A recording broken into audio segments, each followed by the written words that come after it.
As the leader of the Booner Pack, I lead from the front. All right, boys. Lock in. It's our core foundation, man. Grit. I'm fired up.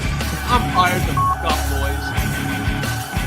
It's pumping right now. It's got my juices pumping, boys.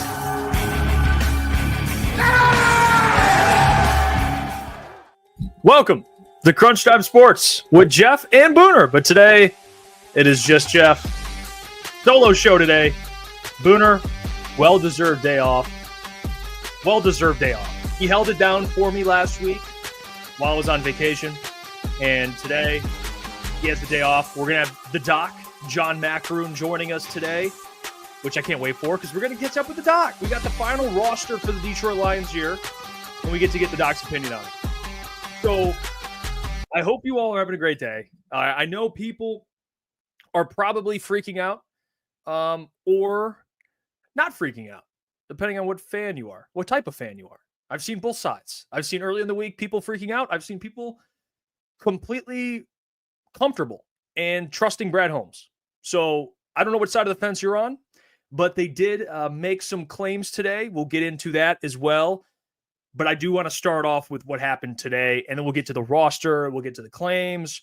We'll get to where players that the Lions waived or released went, because I do have updates on that. If you have not seen, I have the updates. So today we're going to go through it all, break it all down, and then we'll have the doc on closer to the second hour. And Steve Lehman starts us off here. Two guys that the Lions claimed, which we will get into. Tyrus Wheat, Tyler Lacy. He said, so Tyrus Wheat and Tyler Lacy are essentially just placeholders for injured guys coming back. Yeah. I'll just keep it short. Yeah. But it's kind of like Chris Smith to me. Like Chris Smith is on the roster. He's a defensive tackle. But let's be real here, guys. Is Chris Smith probably just a placeholder? Yes.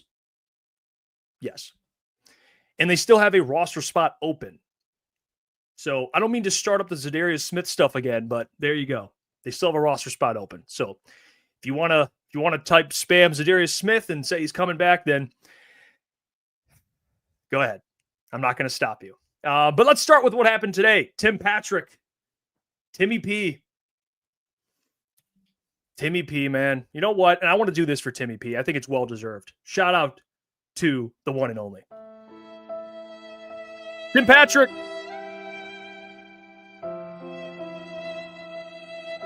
You didn't die, but this is needed. We love you. Sucks it had to be Timmy P, man. He was very, very valuable last year for the Lions. Wide receiver 3, put up like 400 yards roughly, and he is gone via trade.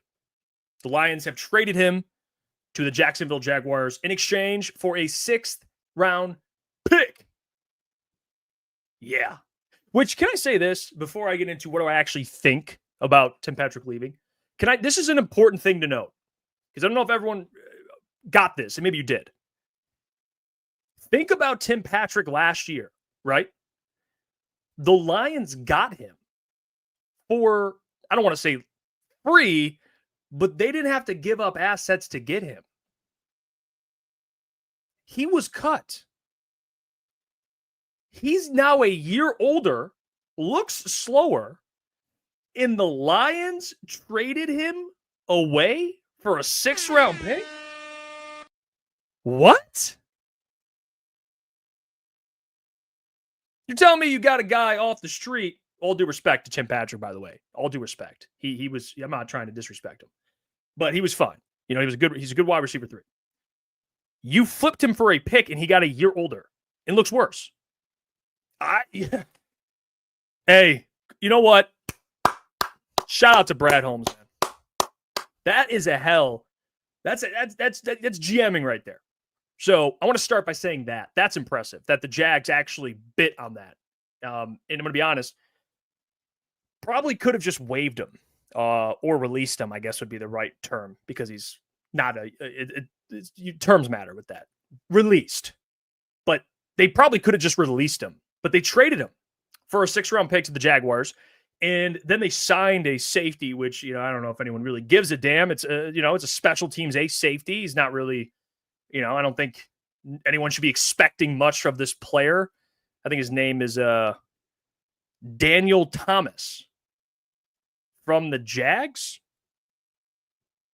So they traded away Tim Patrick and then signed Daniel Thomas.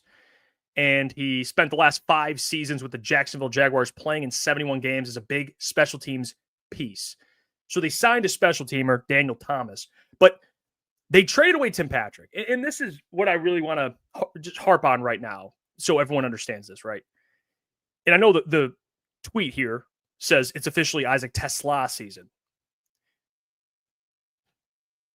which I'm not going to disagree with.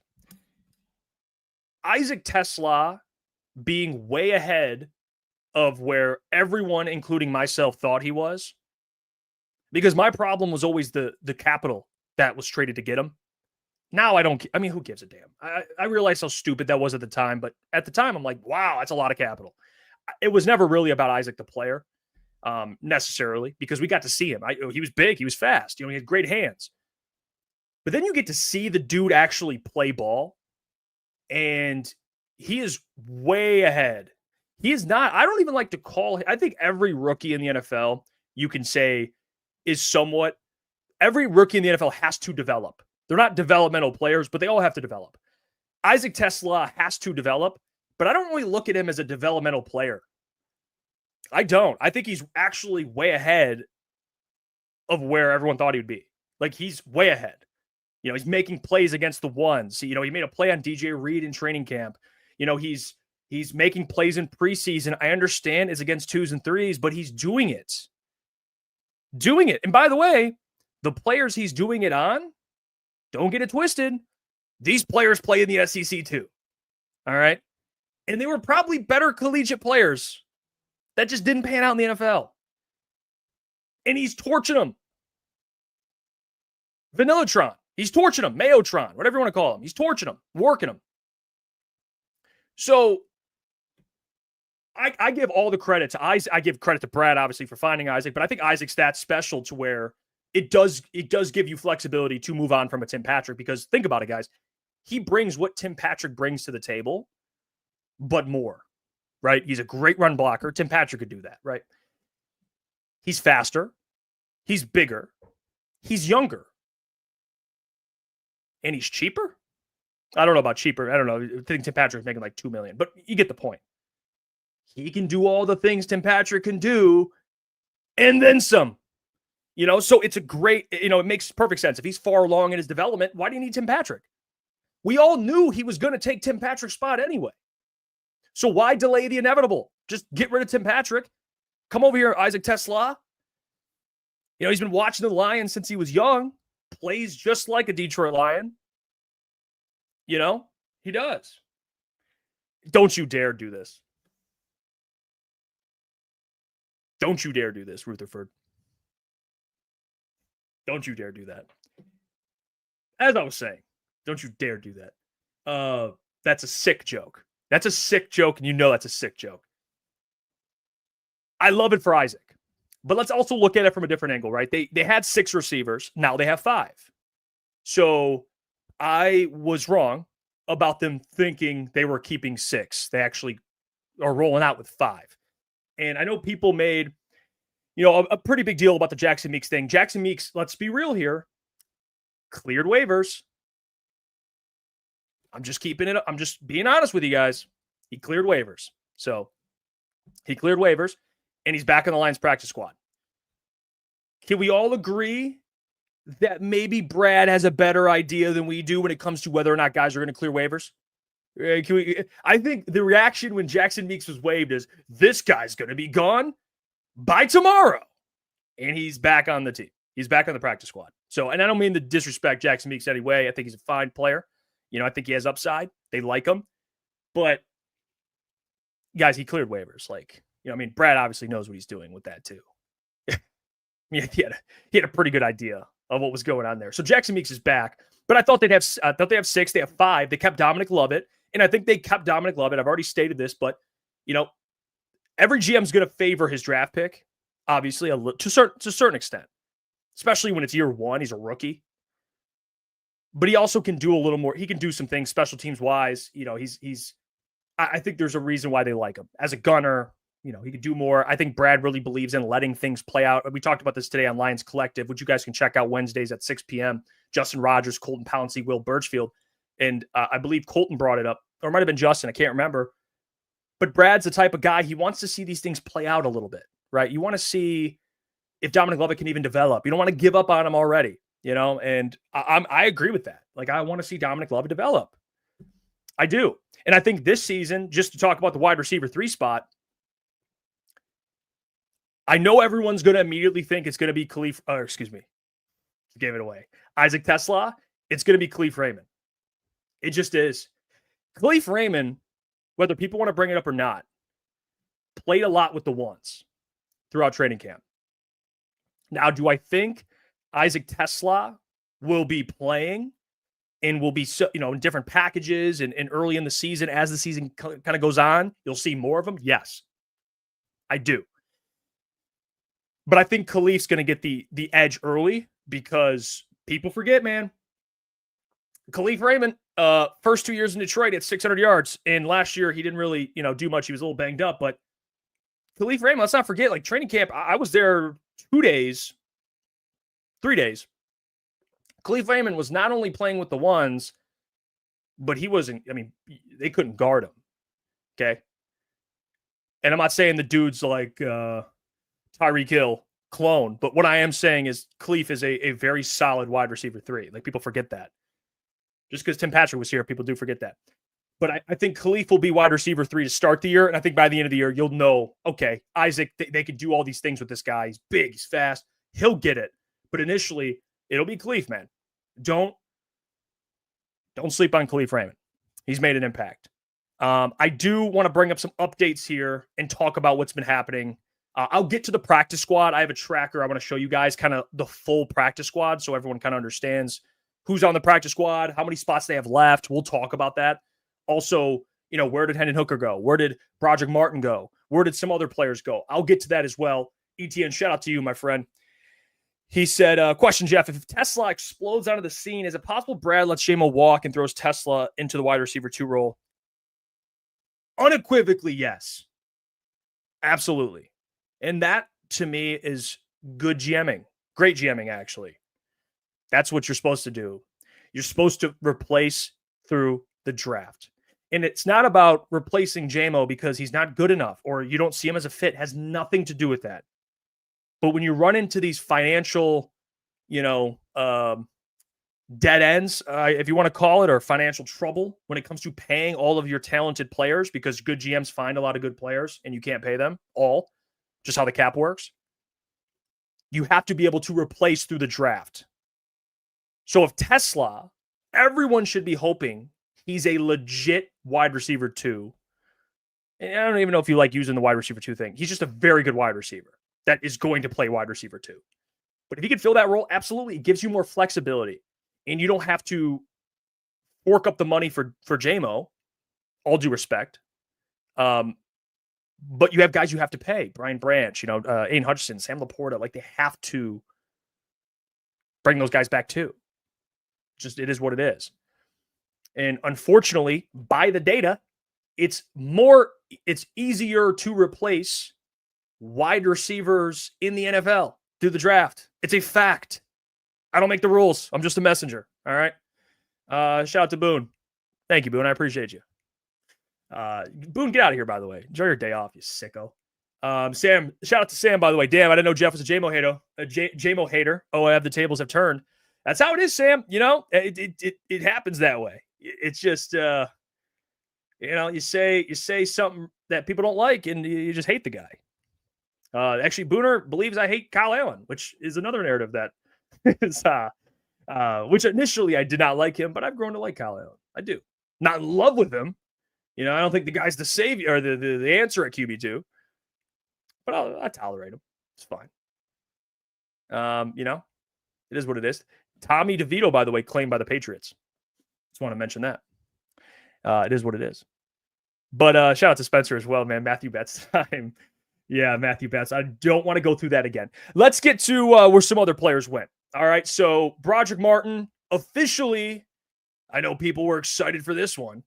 Broderick Martin found himself, wait for it,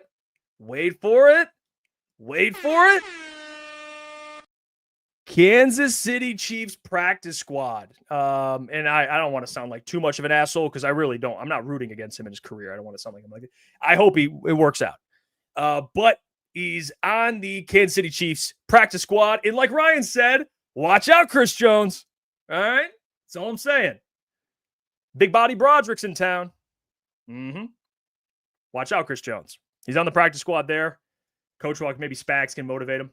I mean, yeah, it's fair. If Spags can't fix you, you're unfixable. All right? You're unfixable. But he landed with the Kansas City Chiefs practice squad. That's where Broderick Martin went. And here's the thing, and this is going to happen, guys.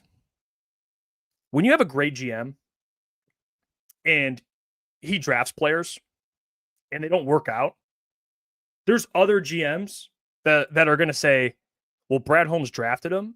There's got to be something. Even if there actually isn't anything. It's like, it almost comes with, they're giving you the benefit of the doubt because Brad drafted the man, you know? Like, if Matt Millen or, Bob Quinn drafted Broderick, the dude wouldn't be getting, all due respect, another opportunity. Because it's like, well, that guy stinks. Meaning the GM, the player probably stinks. But Broderick's probably going to get another opportunity because Brad Holmes drafted him. So wish him nothing but the best. But yeah, he landed with the Kansas City Chiefs. And then, of course, I know you guys are waiting for this. Hendon Hooker. Let's talk about him. He landed with the Carolina Panthers. Yes, that's where he landed. In Carolina with the Panthers. And on the practice squad, of course. But he went to the Panthers, another NFC team, and I'll speak on this. He went to the Gulag. Okay, that's fucked up, T. But Gulag is absolutely crazy. But he signed with the Carolina Panthers practice squad. And I know the tweet says the former Lions QB finds a new home. It's actually an old home because he's from North Carolina. He went to high school there. He grew up there. So I think that's probably why it was easy for him to make that decision. He gets to go back home. And I don't even know who the QB2. Oh, it's Andy Dalton. Yeah, it is Andy Dalton, right? I mean, you're not beating out Andy Dalton. So I don't know I think he just wants to be closer to home. Canales, good for quarterbacks. Yeah, I'm with you there. Whatever. Who cares? I really don't care. It's over. I've already stated, I was wrong, horribly wrong on Hendon Hooker, the guy. I mean, I don't know what to tell you. He stinks. And I am the guy that said he should replace Jared Goff. Yeah. Yep. The guy that's on the practice squad of the Carolina Panthers, I said was the future of the Lions. Now he's the past. Now he's the past. And we don't got to look in the rearview mirror. We can keep moving. All right. It's over. Spare me a little bit. All right, guys, come on.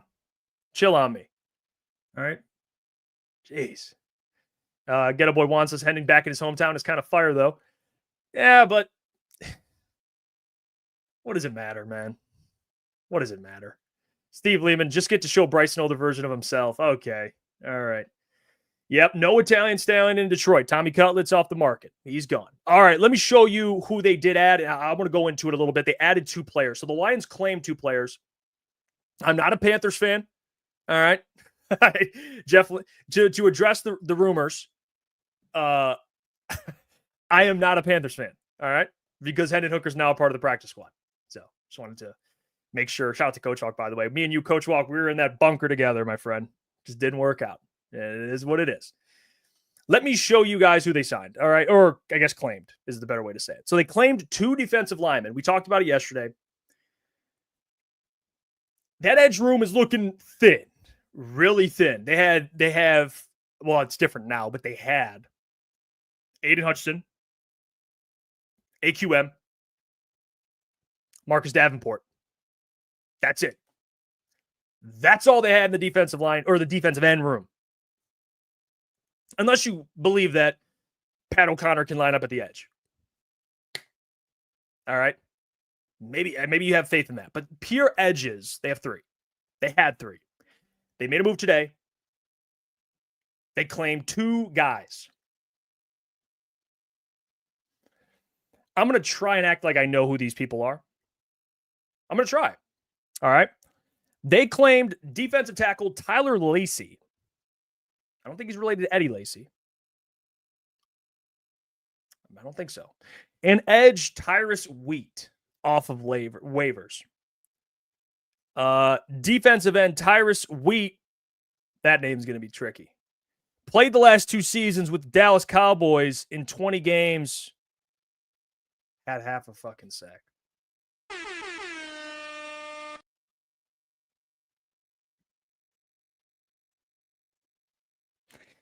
Defensive tackle Tyler Lacey. I can't even talk. I mean, that just blew me away. Played the last 2 seasons with the Jags and played in 28 games. And we don't even have any stats. There's no stats. So it's just he's played in games. I'm sorry. I'm looking at this 20 games, half a sack. I don't think these guys, I don't even want to spend too much time on it because I don't think this even matters. All right. I don't think Tyrus Wheat and Tyler Lacey are in any capacity going to be like contributors. All due respect to those guys. But what I do find very interesting is Tyrus Wheat. And you guys know how Brad Holmes feels about this stuff, man. He's got grit index traits. Yes. Yes. Who cares about the stats, man? Let's look at the grit index traits. Okay, Tyrus Wheat overcame adversity starting JUCO to SEC. Put on 60 pounds since high school. Shows versatility from experience from safety to linebacker to defensive end. And then it's just motor. Just motor. But Nate Lynn couldn't make the roster. Interesting. All right, so I wish I had answers for you guys. I do. I wish I had answers to why Tyrus Wheat and Tyler Lacey made it over Nate Lynn. The best thing I can say for you guys would be what Justin Rogers said today. It's actually a good point. He said, if you think about it, Nate Lynn in preseason went against 2s and 3s. Nate Lynn in training camp went against 2s and 3s. Tyrus Wheat at least has win against 1s. He's at least win against. He's played in games. He played the Lions last year. He's a proven NFL player. So, which I think actually is a fair point. Okay? Because Nate Lynn, although we fall in love with guys, I said this yesterday, and I have to check myself on this too. I'm not just saying this to like come at people. I do this shit all the time. We fall in love with players when we don't know anything close to what Brad knows about players, like Nate Lynn. Like, who am I to think I know more about Nate freaking Lynn than Brad Holmes and Dan Campbell? You know what I'm saying? Like, that's just like, I would be naive and I would be stupid. And I've already wasted a stupid card today calling myself stupid friend and hooker. I'm not using another one, all right? I'm not doing that. That's a one and done situation. So, yeah, I'm not going to, act like Tyrus Wheat and Tyler Lacey are groundbreaking moves. Who cares, man? You know what I'm saying? They're filling a roster spot. They do have the practice squad, which we can get to. I want to show, let me see if I can get this practice squad. It's a Pride of Detroit's practice squad tracker. And I want to make sure I can, pop this up. Okay, so we can kind of break it down together. You guys can see. King Horse, your practice squad GM of the year. Appreciate it, King Horse. Hey, I'll take any award I can get. I'll take it. All right. I don't mind it. It does seem to be that way with practice squad guys, but I digress. Let's get to this. All right. Bang. New additions to the 53-man roster. Again, credit to Pride of Detroit for this. Edge, Tyrus Wheat. Defensive tackle, Tyler Lacey. Safety, Daniel Thomas. All right. So those are the additions to the 53-man roster. Not needle movers. It is what it is. Now we get to the P squad. P squad, 16 players max. Keep that in mind. 15 are currently signed. So they got one spot open. All right. So let's look at this list. Running back Jacob Sailors, which, to be honest, I kind of like. I thought Jacob Sailors actually looked pretty good in the preseason. To be honest with you, I thought he kind of got just edged out by Sione and Craig. Like, those guys are kind of, they like those two as the backup running backs. But Jacob Sailors actually showed some things, man. I like Jacob Sailors as a backup. Tight end Zach Horton, Jackson Meeks, who everyone thought was, including myself. I'm joking. I'm being lighthearted, but everyone thought he was going to be gone and go be the best receiver on a championship team. He is now back in the practice squad. Wide receiver Tom Kennedy, he just won't go away. I say that respectfully, in a good way, in a positive way. He just won't go away, man. He's just gritty. Ronnie Bell, also back on the practice squad. They keep three receivers.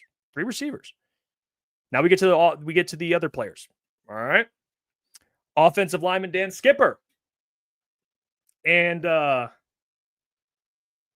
after talking to, some of the media guys, I think it's very clear, and I'm going to ask Doc about this. I think Doc would actually agree with this. I think we were overthinking this Dan Skipper thing a little bit. I think I did it as well. There is no MRI. There's no, don't believe the rumors about Dan Skipper with an MRI. It's not true. All right. Or else you would have to waive him with an injury settlement. So I don't know. It doesn't really make sense. I don't know. What it came down to, from what I've gathered, is Jamarco Jones was just better than him. He just was. He was better than him in training camp. Like, Dan Skipper did not have a good training camp. He didn't. And he was injured, of course, but Jamarco Jones was injured. And here's the thing with Dan Skipper. We got to see him against Aiden Hutchinson. Not saying you have to win against Aiden Hutchinson. Aiden Hutchinson's a freak. But he looked like he should be playing basketball.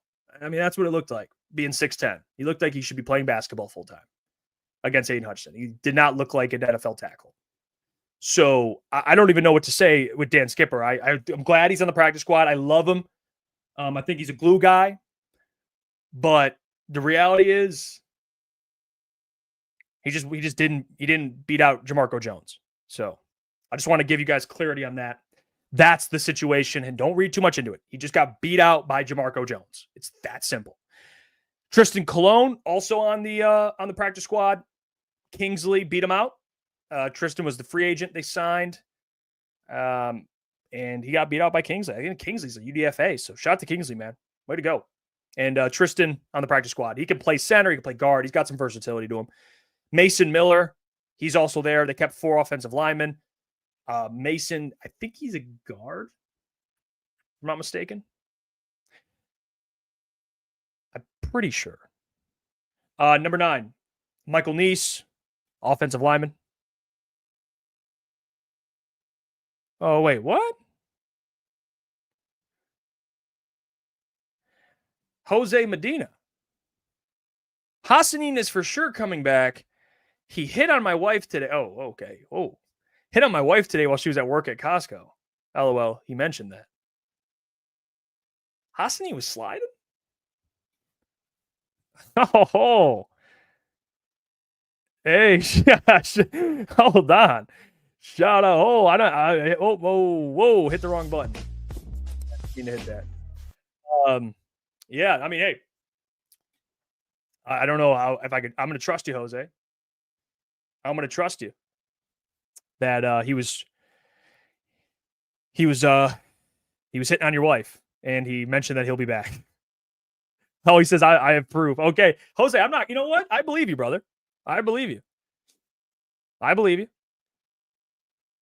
Joe P says, thank you for the $2. He says, do you know who broke the Mason Miller news?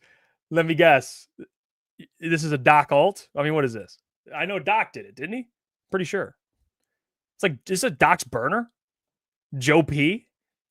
I mean, what is this? Are you fake, Joe P? What the hell's going on? Is that Doc's? It's got to be Doc's burner, right? Like, you don't just, who broke the Mason Miller news? Who asked that?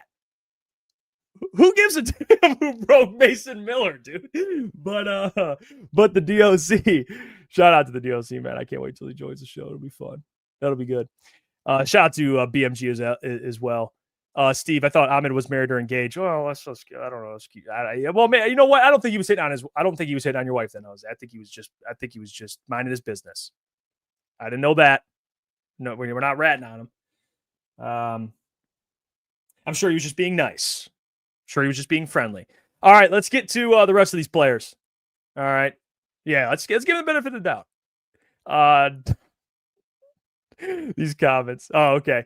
Jose said he just commented or nothing serious. All right, there you go. Cool. We don't want to get my man in trouble here. All right, Jose, but appreciate that information though. That's awesome. You didn't have to share that, but you did in our chat, so I appreciate that. All right, let's get to the rest of these names. All right, so I mentioned Michael Neese. We mentioned the offensive lineman. Number 10, Edge Isaac Ukwu's back. Yes, Boone's guy, Isaac Ukwu. He's on the practice squad. Another guy. They just like him. He's just not quite good enough to make the roster, but he's on the practice squad. They brought back defensive tackle Miles Adams, defensive tackle, hybrid defensive lineman, whatever, Keith Cooper Jr., Anthony Pittman. Told you. They love that dude, man. I mean, it's easy to like him. He's a good special teamer. He can play in a pinch. So he's back. Excuse me. DB Eric Hallett is back. He plays pretty much every position. And then 15 is Lauren Strickland. Now, the question I would ask is, what's the last position they bring back? They have 16 slots. 15 are filled. And to be honest, I think the obvious one would be edge. They have one edge on this entire freaking practice squad. I mean, Brad. I mean, could be QB. I think it has to probably be QB. I mean, it's a great point, and I'm stupid for not thinking of that. You know, they do need a practice squad QB. You know, it's just because they've always had a practice squad quarterback, but especially in today's NFL, with some teams keep 3 quarterbacks like the Browns, but the Lions are only going to keep 2, so you need another quarterback just in case. Jose said die for her. Ahmed Hassanin. Someone say that. He said no. He just said she had beautiful eyes. Let's calm down here. I mean, that's kind of flirting though. I mean, is it not? Am I wrong, Chet? I don't know. Man, hey, just a compliment. 2025 should be able to give compliments, right? Is that fair? Hey, shout out to Ahmed though, man. He goes to Costco. Very smart man. Very smart man. But yeah, he'll be back. Ahmed will be back. That's not even a question. I mentioned that yesterday. I talked about it in the video. For all the people that were panicking and were worried that he was going to leave and never come back, he's coming back. You know, it is what it is. Nick P said the Patrick trade cap gain could be the extra money to Z, though. Could be extra money to Z, though. Yes. Because I think they saved like $1 million or so. I think he was making 2.5. I think they probably take on like $1 million of that. So I think they save around $1 million, a little over $1 million. So, yes, that is true. They could use that money and put it towards Zidarius. Steve Lehman, you're a sick son of a bitch, man. Hefe, you have beautiful eyes, just a deep sea of black, like pools of crude oil. I'm going to put that comment away. And we're never going to bring that comment up again. Yep, you're done for the day, Steve. You sick? You sicko. I like to think I have nice eyes. But you know what? We'll move on. I think, you know what? I think they should add a quarterback on that last spot. I'm going to be honest. Maybe I'm overreacting with the edge thing. Quarterback's fair. I know they've had in the past. They had, we went through this already. Jake Fromm experiment, Nate Sudfeld. Obviously, Hendon Hooker's not in that equation anymore. He's with Carolina. But it probably will be a quarterback.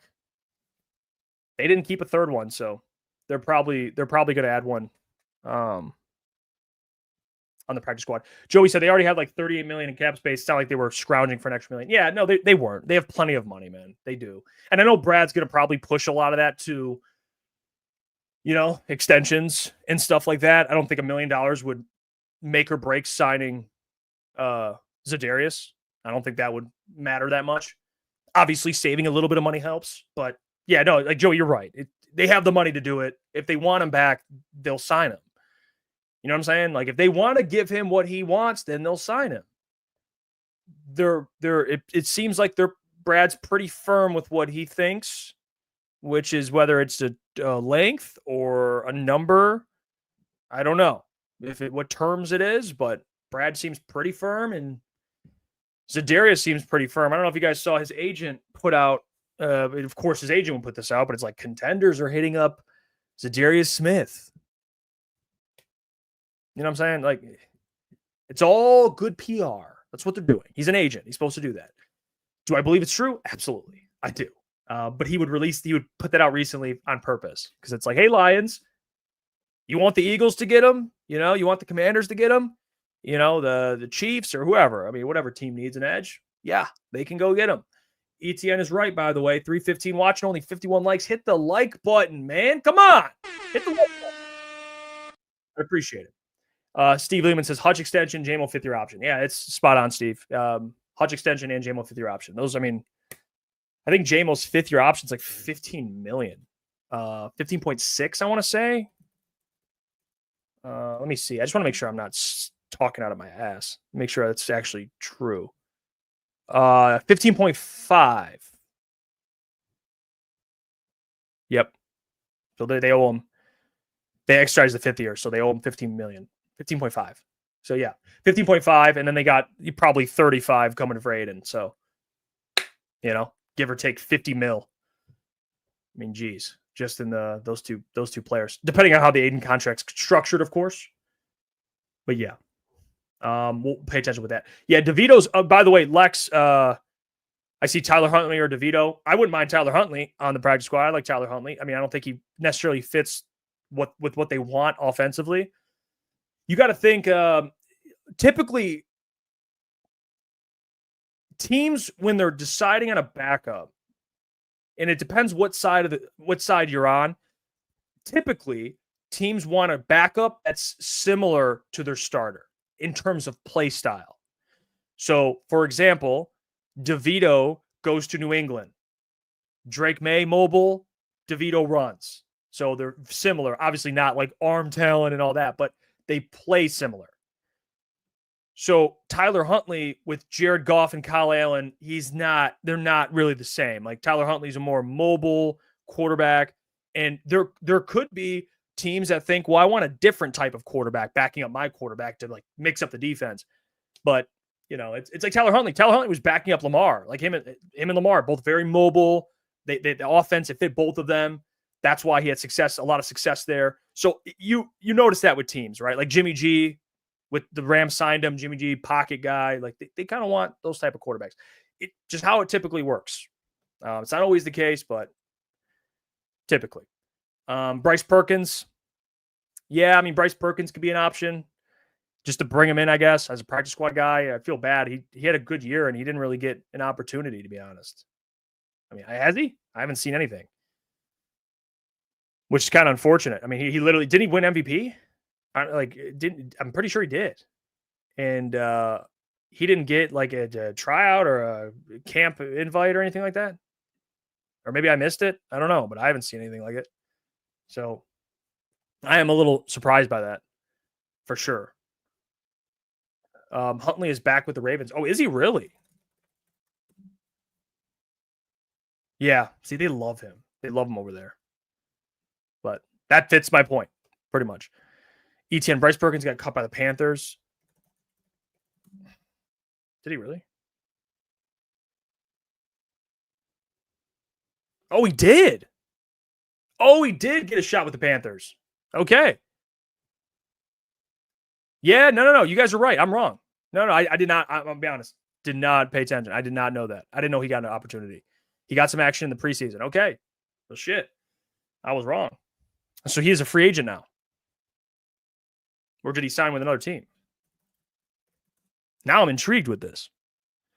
No, he was cut by Carolina. I didn't see he signed with another team. So, yeah. I mean, you could take a chance on Bryce Perkins, man. I mean, he has NFL experience. More than Hendon Hooker. So, put him on the practice squad. I don't know if he wants to do that, but there you go. There you go. Let's see. Taylor Heineke's still an option. Taylor, wait, hold on. Taylor Heineke got cut? He did. Oh. Now I'm listening. Taylor Heineke got cut? I mean, what are we doing?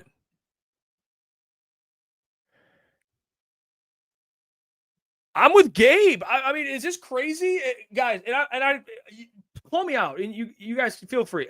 Do I just hate Kyle Allen, or am I just like? Do I hate Kyle Allen, or is that fair to say? Bringing Taylor Heineke and Kyle Allen go to the practice squad, is that bad?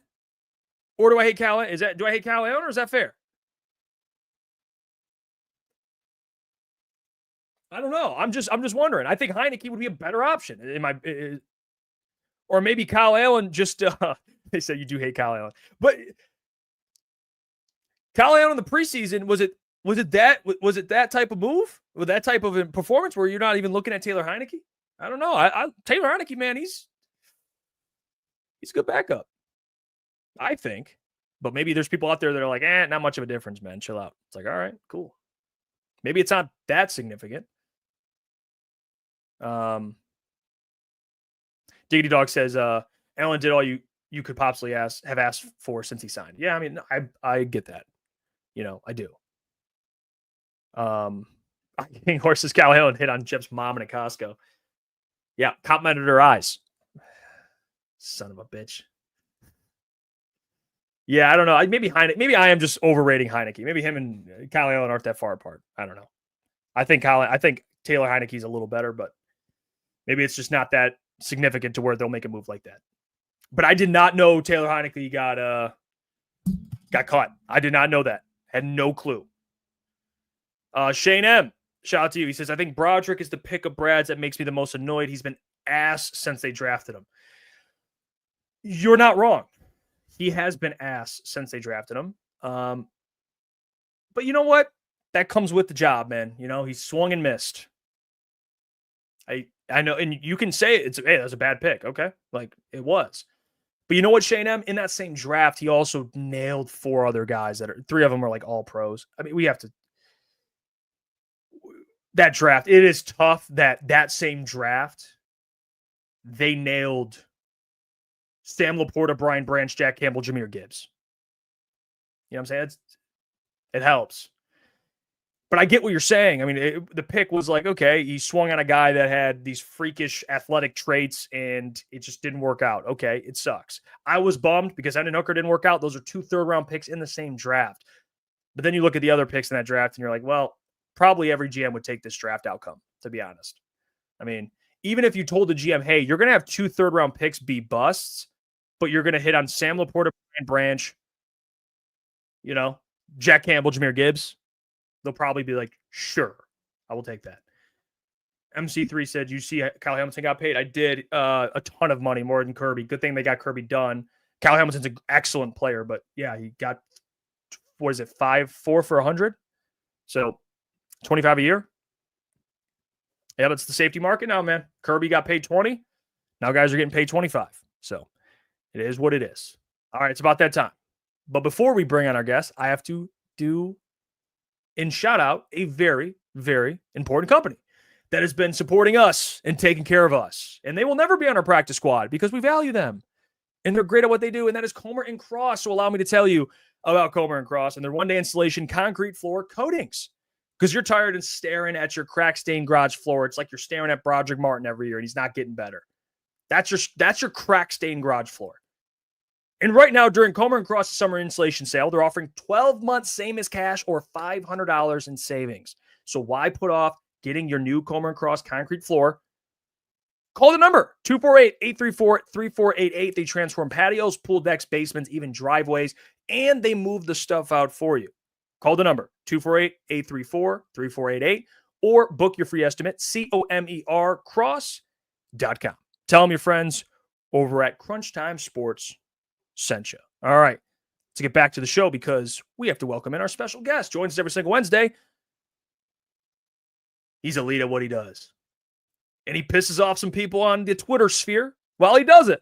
And that's why we love Mr. Maakaron. He's joining the show, which you guys should be following. Detroit Lions on Sports Illustrated, everything. YouTube, his website, which will all be linked.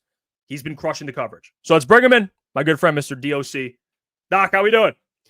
Jeff Iafrate, it's good to see you, man. Good you're back from vacation. I missed you, man. It was a good time with Booner. He held his own. I'm proud of him. But I thought that he was kind of a guy that could handle solo work pretty well. Yeah, Doc, I missed you. I was out last week. I thought, Booner's got the day off. It seems like we're taking turns. We're avoiding the Doc. But it's not like that, Doc. Now it's my turn. I get to chop it up with you. We get to have a good Wednesday. There's a lot of shit going on. And you're the guy to ask all of it. And there's a lot of stuff that's happened in the last 48 hours. And I guess the first thing I do want to ask you would be the big news that happened earlier this week. Hendon Hooker, see you later. You can roast me all you want. Go ahead, Doc. Roast me on Hendon. He was cut. He signed with the Carolina Panthers practice squad. And then what'd you make of that in Broderick Martin, 2 third-round picks that Brad basically just cut ties with, which all do credit to him for that, by the way.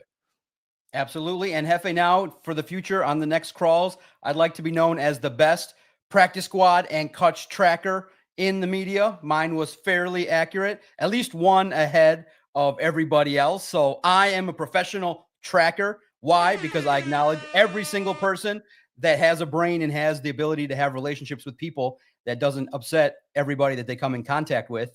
I'm fairly friendly with most people that are in the YouTube community. Some people are rogue and need to be on their own and pump up themselves and do their own thing. But for me, it's, listen, I don't want to gloat that somebody got cut, but I will say this. It was wild to me because I went back and I said, man, was I harsh? On day one of OTAs, I wrote a column and said, the Lions need new backups. And here's why. Here's what I wrote. I went back and said, okay, what the heck was going on? I thought it was the first day of training camp. It was the first day of OTAs. June 1st, it just didn't look like Hendon Hooker progressed to the level that he needed to be a proficient backup. Right. Now, people saw his improvements. Yeah, he got the ball out quicker. Yeah, he was better than he was. But I didn't hold him to that standard. I held him to a standard of 2 things. How are you performing compared to your competitor in Kyle Allen? And how are you performing on the final exam in these preseason games? And when Dan Campbell says, he said, I don't need Hendon to be flashy. I don't need any player to be flashy. Just do your job. Keep the turnovers to a minimum and handle business. And he goes out there and has a 2 turnover game. That was pretty much started to seal his fate. And he was never that far ahead of Kyle Allen. Kyle Allen's new. You know how far behind you are when you come in new and it's a whole new playbook? Maybe there's similarities, but there's new verbiage. There's new relationships you got to develop.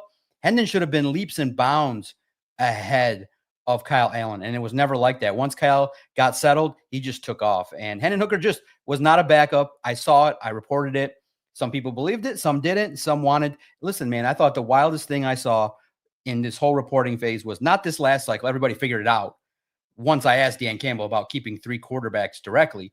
But the last cycle of 53-man projections prior to that, a lot of people still felt like Hendon Hooker was going to be on the roster. I thought that was crazy. I thought that was crazy to think about, that you would sacrifice and put that in print, knowing that there were so many other needs. And the Lions are tough graders, and the doc is a tough grader. So I'm in line with that. But I didn't think that Brad Holmes was going to cut, more than needed 53. He was like Lawrence Strickland. Oh, nope, yeah. yeah. So there's a standard. And if they don't meet the standard, they get cut. Broderick Martin, Hendon Hooker didn't meet the standard. And I just feel comfortable that, I'd rather be on the side of overly harsh than to say that he was having good practices on the air. Moving on from that, let me ask you this. All right, in terms of just the quarterback room, Kyle Allen, 1,000% QB2 for the season. You don't see anyone on the outside being brought in. Nothing. You think Kyle Allen locked up? He's your QB2. Get used to it. Yeah, Kyle Allen's the quarterback too, unless something wild happens. Look, Dan Campbell praised him. He said, "Hey, there's opportunities for him to go out there and do the job." Look, he was consistent, and the Lions value that. Now they'll always look to upgrade if there's somebody that gets cut. I know you referenced Heineke and potential others out there. I just think that the guy that comes in will be a developmental guy on the practice squad if that's the open spot. But I think they're comfortable with 2 at this very moment. Kyle Allen's consistent. He's a veteran. And look what he did. He just was within the realm of the offense. He found TeSlaa. He moved the football. After that first game, when he tested his arm strength a little bit and realized, okay, making throws across your body that requires supreme zip is not in your best interest, he settled down and was able to manage the offense. And I think that there's a relationship he had previously with Jared Goff, and he'll be another set of eyes and ears for him. But look, and there's something to talk about. The Lions are not developing backups in the way that you would expect. Just look at the situation with Kenny Pickett. Had you been able to make something of it, you got a 6th-round pick for Tim Patrick. Kenny Pickett netted his former team a 5th-round pick. You couldn't even get that. You couldn't even get that for Hendon Hooker. There's something to be said about the poor development of backups throughout the regime, and hopefully they fix it, because if you're expecting after Goff to get a rookie quarterback and it's going to take him 6 years to develop, it doesn't work like that. So Kyle Allen, give him credit. He beat Hendon Hooker and fairly easily. Yeah. What about the Broderick thing? I know I had a comment earlier that I addressed, and people are like, man, you see Broderick get cut. Obviously, people are going to bring up like, oh, 3rd-round pick. He never improved. He wasn't good. Why did Brad draft him? What have you kind of made of the noise there? I mean, I've already kind of stated, like, Brad, that draft specifically, you can't really argue because he found all those players. But what do you make of the heat that Brad gets for the failure, I guess, of some of the developmental players? People expect this man to hit 100%, but what do you make of all that with Broderick? No. And let's not conflate. Nobody hits 100%. He gets credit. But in essence, you reached for Hendon Hooker. You reached for Broderick Martin. Hendon Hooker was coming off of an injury. He played at Tennessee, single read offense. What allowed them to project that he would be a serviceable NFL quarterback? It didn't fit. Ben Johnson's offense was very elaborate. And then remember too, they moved up, I believe, to get Broderick Martin in the top 100, number 96. And they moved up for him. Yep. Yeah. Many people felt it was a reach. And I think, outside, if you want to look at the specific players, it's the philosophy that at times the Lions were brazen, even with the Manu pick a year later, to say, hey, we don't need ready-made guys. Broderick was considered a major project. Manu, a major project. Hendon Hooker, a backup that was coming off of an injury and was going to eventually just be a clipboard holder. That's 3 players. If 1 or 2 of them hit, they could potentially be the guy that makes a play, that gets a sack if you drafted somebody else after him in the NFC Championship game. So you can't just discount picks. Now, you can't guarantee that they would have come in and had some level of impact, but I think that they would have more than Broderick did, more than 0 that Hendon did. So you have to also look at it that I think the philosophy now, and the Lions realized it, they got a little brazen, they got a little too confident, and they felt like they had so many good players that they couldn't add more. But no, you can always add competition. You can always add ready-made players. And I think Brad Holmes got slapped right in the face. No more projects. Yeah, everybody needs development. But at the same token, when you're Super Bowl ready, in 2023. Maybe they didn't recognize at that point that they were right there that close, but that was a good football team and they got after it. Yeah, you give them credit for the first 4 picks, but unfortunately it's coming out to be a B- C+ draft because you have 4 awful picks right after that. And one, if you just got one more impact player, they'd be helping the team now. And the fan base wouldn't be concerned about defensive end depth, offensive line depth, depth at cornerback. If you just picked a position of need and got somebody that could develop. Draft picks are important. They're lottery tickets, and you can't discount 4 of them. And you can't take 3 and say, hey, let's wait 3 years to get something out of it. This is the NFL. You got a window, and now you guys are seeing it. The Lions have 5-6 guys that could be commanding north of $20 million, and they can't keep everybody. So to be able to hit on a low value, a lower contract on a rookie would have been helpful. And unfortunately, it didn't happen. Okay, Doc, I was with you until you said B- with the draft. Come on, Sam Laporta, Brian, Jack Jameer. Listen, Jack Campbell is still developing. Great linebacker. Those 4 are great. That's what gets you there. But the weight, listen, those are supremely giving it the A+. But the last 4 are F-, D+, and F-. That brings it way down. Come on. And one of the guys is not even on the roster. It's a 7th round pick. But that's 50% of your draft that has no contribution. You needed one more. Okay, you could say it's a B+. You can be higher on it. There's impact there. But eventually speaking now, with what you just said before I came on, the safety market's crazy. You might not have Brian Branch that much longer because somebody might throw $30+ million at him. It might not be the Lions. He's going to be expensive. Yeah. It's going to be crazy, bro. Yeah, you're not wrong. Yeah, you're not wrong about that. Speaking of the offensive line depth, Dan Skipper, you were there. You got to see this. You got to see him in camp and everything. I know people are a little shocked by Dan Skipper leaving, and then now he's back in the practice squad.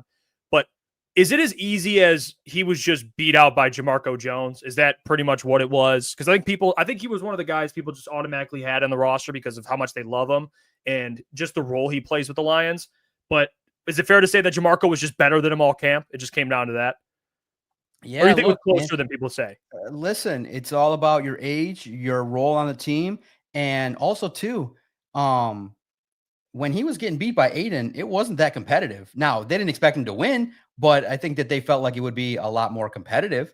And for a player that's playing the tackle position or a swing offensive lineman, you probably wanted a little bit more security, a little bit more consistent. And look, this is a big lumbering man, and he's got talent, but he's one of those guys that is a reserve role player. And if somebody comes in and does better, I do think that, yes, Jamarco Jones was a little bit more consistent, a little bit younger, and that gives the coaching staff a little bit more confidence. And look, Dan Skipper, great guy, humble person, one of the grittiest players. And I think he'll have opportunities maybe to get a couple call-ups this year. He definitely is a fan favorite. Somebody that a lot of people did not want to see get cut. But at the same token, his role is a reserve player. Like, you're hoping if you see Dan Skipper, something's wrong. Like, you need all year long Taylor Decker. You need Christian Mahogany, Graham Glasgow, Tate Ratledge, and Penei Sewell. Those 5 guys will get you to the promised land. You start inserting Dan Skipper here and there, there's going to be guys that may potentially have a matchup problem. And so I'm okay with the depth with Awosika and others as well. But the tackle position is concerning with Manu and Jamarco Jones. I mean, they're okay, but you're not going to count on them for a long playoff push. There could be upgrades made as well, but the practice squad is okay with who they got. But at the same token, you do have to also realize too, Brad Holmes likes to keep the roster young. And once you hit 29, 30, 31, that's when your contract maybe is not going to be renewed. Your playing time gets dipped. You're Tim Patrick. You're a guy that was hampered by an injury. He has talent and was sure-handed. But once he slowed down a little bit and couldn't beat some of the second stringers off the line, they moved on. Brad's cutthroat. I love it. And I love that mentality. That's the way I am. If there's anything better, you go after it.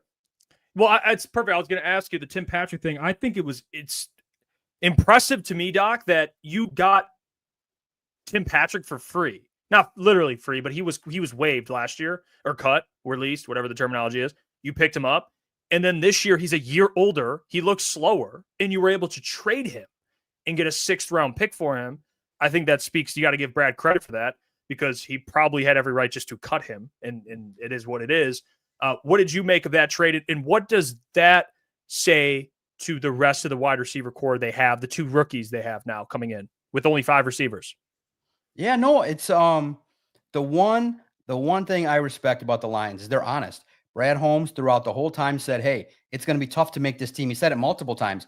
That ended the streak of undrafted free agents. We have good players. We have a standard, and they don't lower the standard. And Tim Patrick said, "I had a rough camp." Another young rookie had a better camp. That has a weight in an evaluation. And they realized too, what I think people discounted was the fact that some players on the Lions in the past have been steadily brought along and they take their time. But when you trade up 30 spots, I mean, that has to weigh in. And then he goes out there and showcases he's sure-handed. He can win one-on-one battles. He's consistent. TeSlaa does everything. So TeSlaa comes in, and the Lions made a huge investment. They're like, well, we got to unwrap this toy for everybody to see, and we think that this toy is going to produce. So that makes Tim Patrick expendable, and they got a draft pick. And it was one of those deals where, it's the NFL, not for long, and they feel like, hey, if you go younger, it's a nice feature with those 3, Jamo, TeSlaa, Caleb Raymond, and Amon-Ra St. Brown. That's pretty fair. And for Tim Patrick, hey, you get an opportunity. You go to a income tax-free state. You have an opportunity to work your way back slower with the Jaguars, and you have Trevor Lawrence. So that's a fair situation. But this is Detroit, and Brad Holmes don't mess around. They're looking for competition. They're looking for the best players. TeSlaa right now, you could argue, is better than Tim Patrick. And all things being equal, with the Lions investing that much of their capital in the draft and moving up 32 places, that's a pick Brad Holmes loves. And when Brad Holmes loves you, drafts you, and you ball out, that's a recipe to play. So big things ahead. And, I was listening to you and your new friends, and you guys do a wonderful job. I was listening on the way home, and I was like, okay, you guys had a pretty good standard. I would set it probably maybe around the over-under at 425. You guys realize, too, if the offense picks up and he starts becoming a target. Now, I don't think he'll get to these numbers, but Puka Nacua had over 1,300 yards his rookie season and over 100 catches. Yeah. So why not TeSlaa 40 catches, 45, 600 yards, 3-4 touchdowns, becomes a red zone target later on? Because think about it. Amon-Ra, Jamo are going to command all the over-the-top help, all the extra best stuff.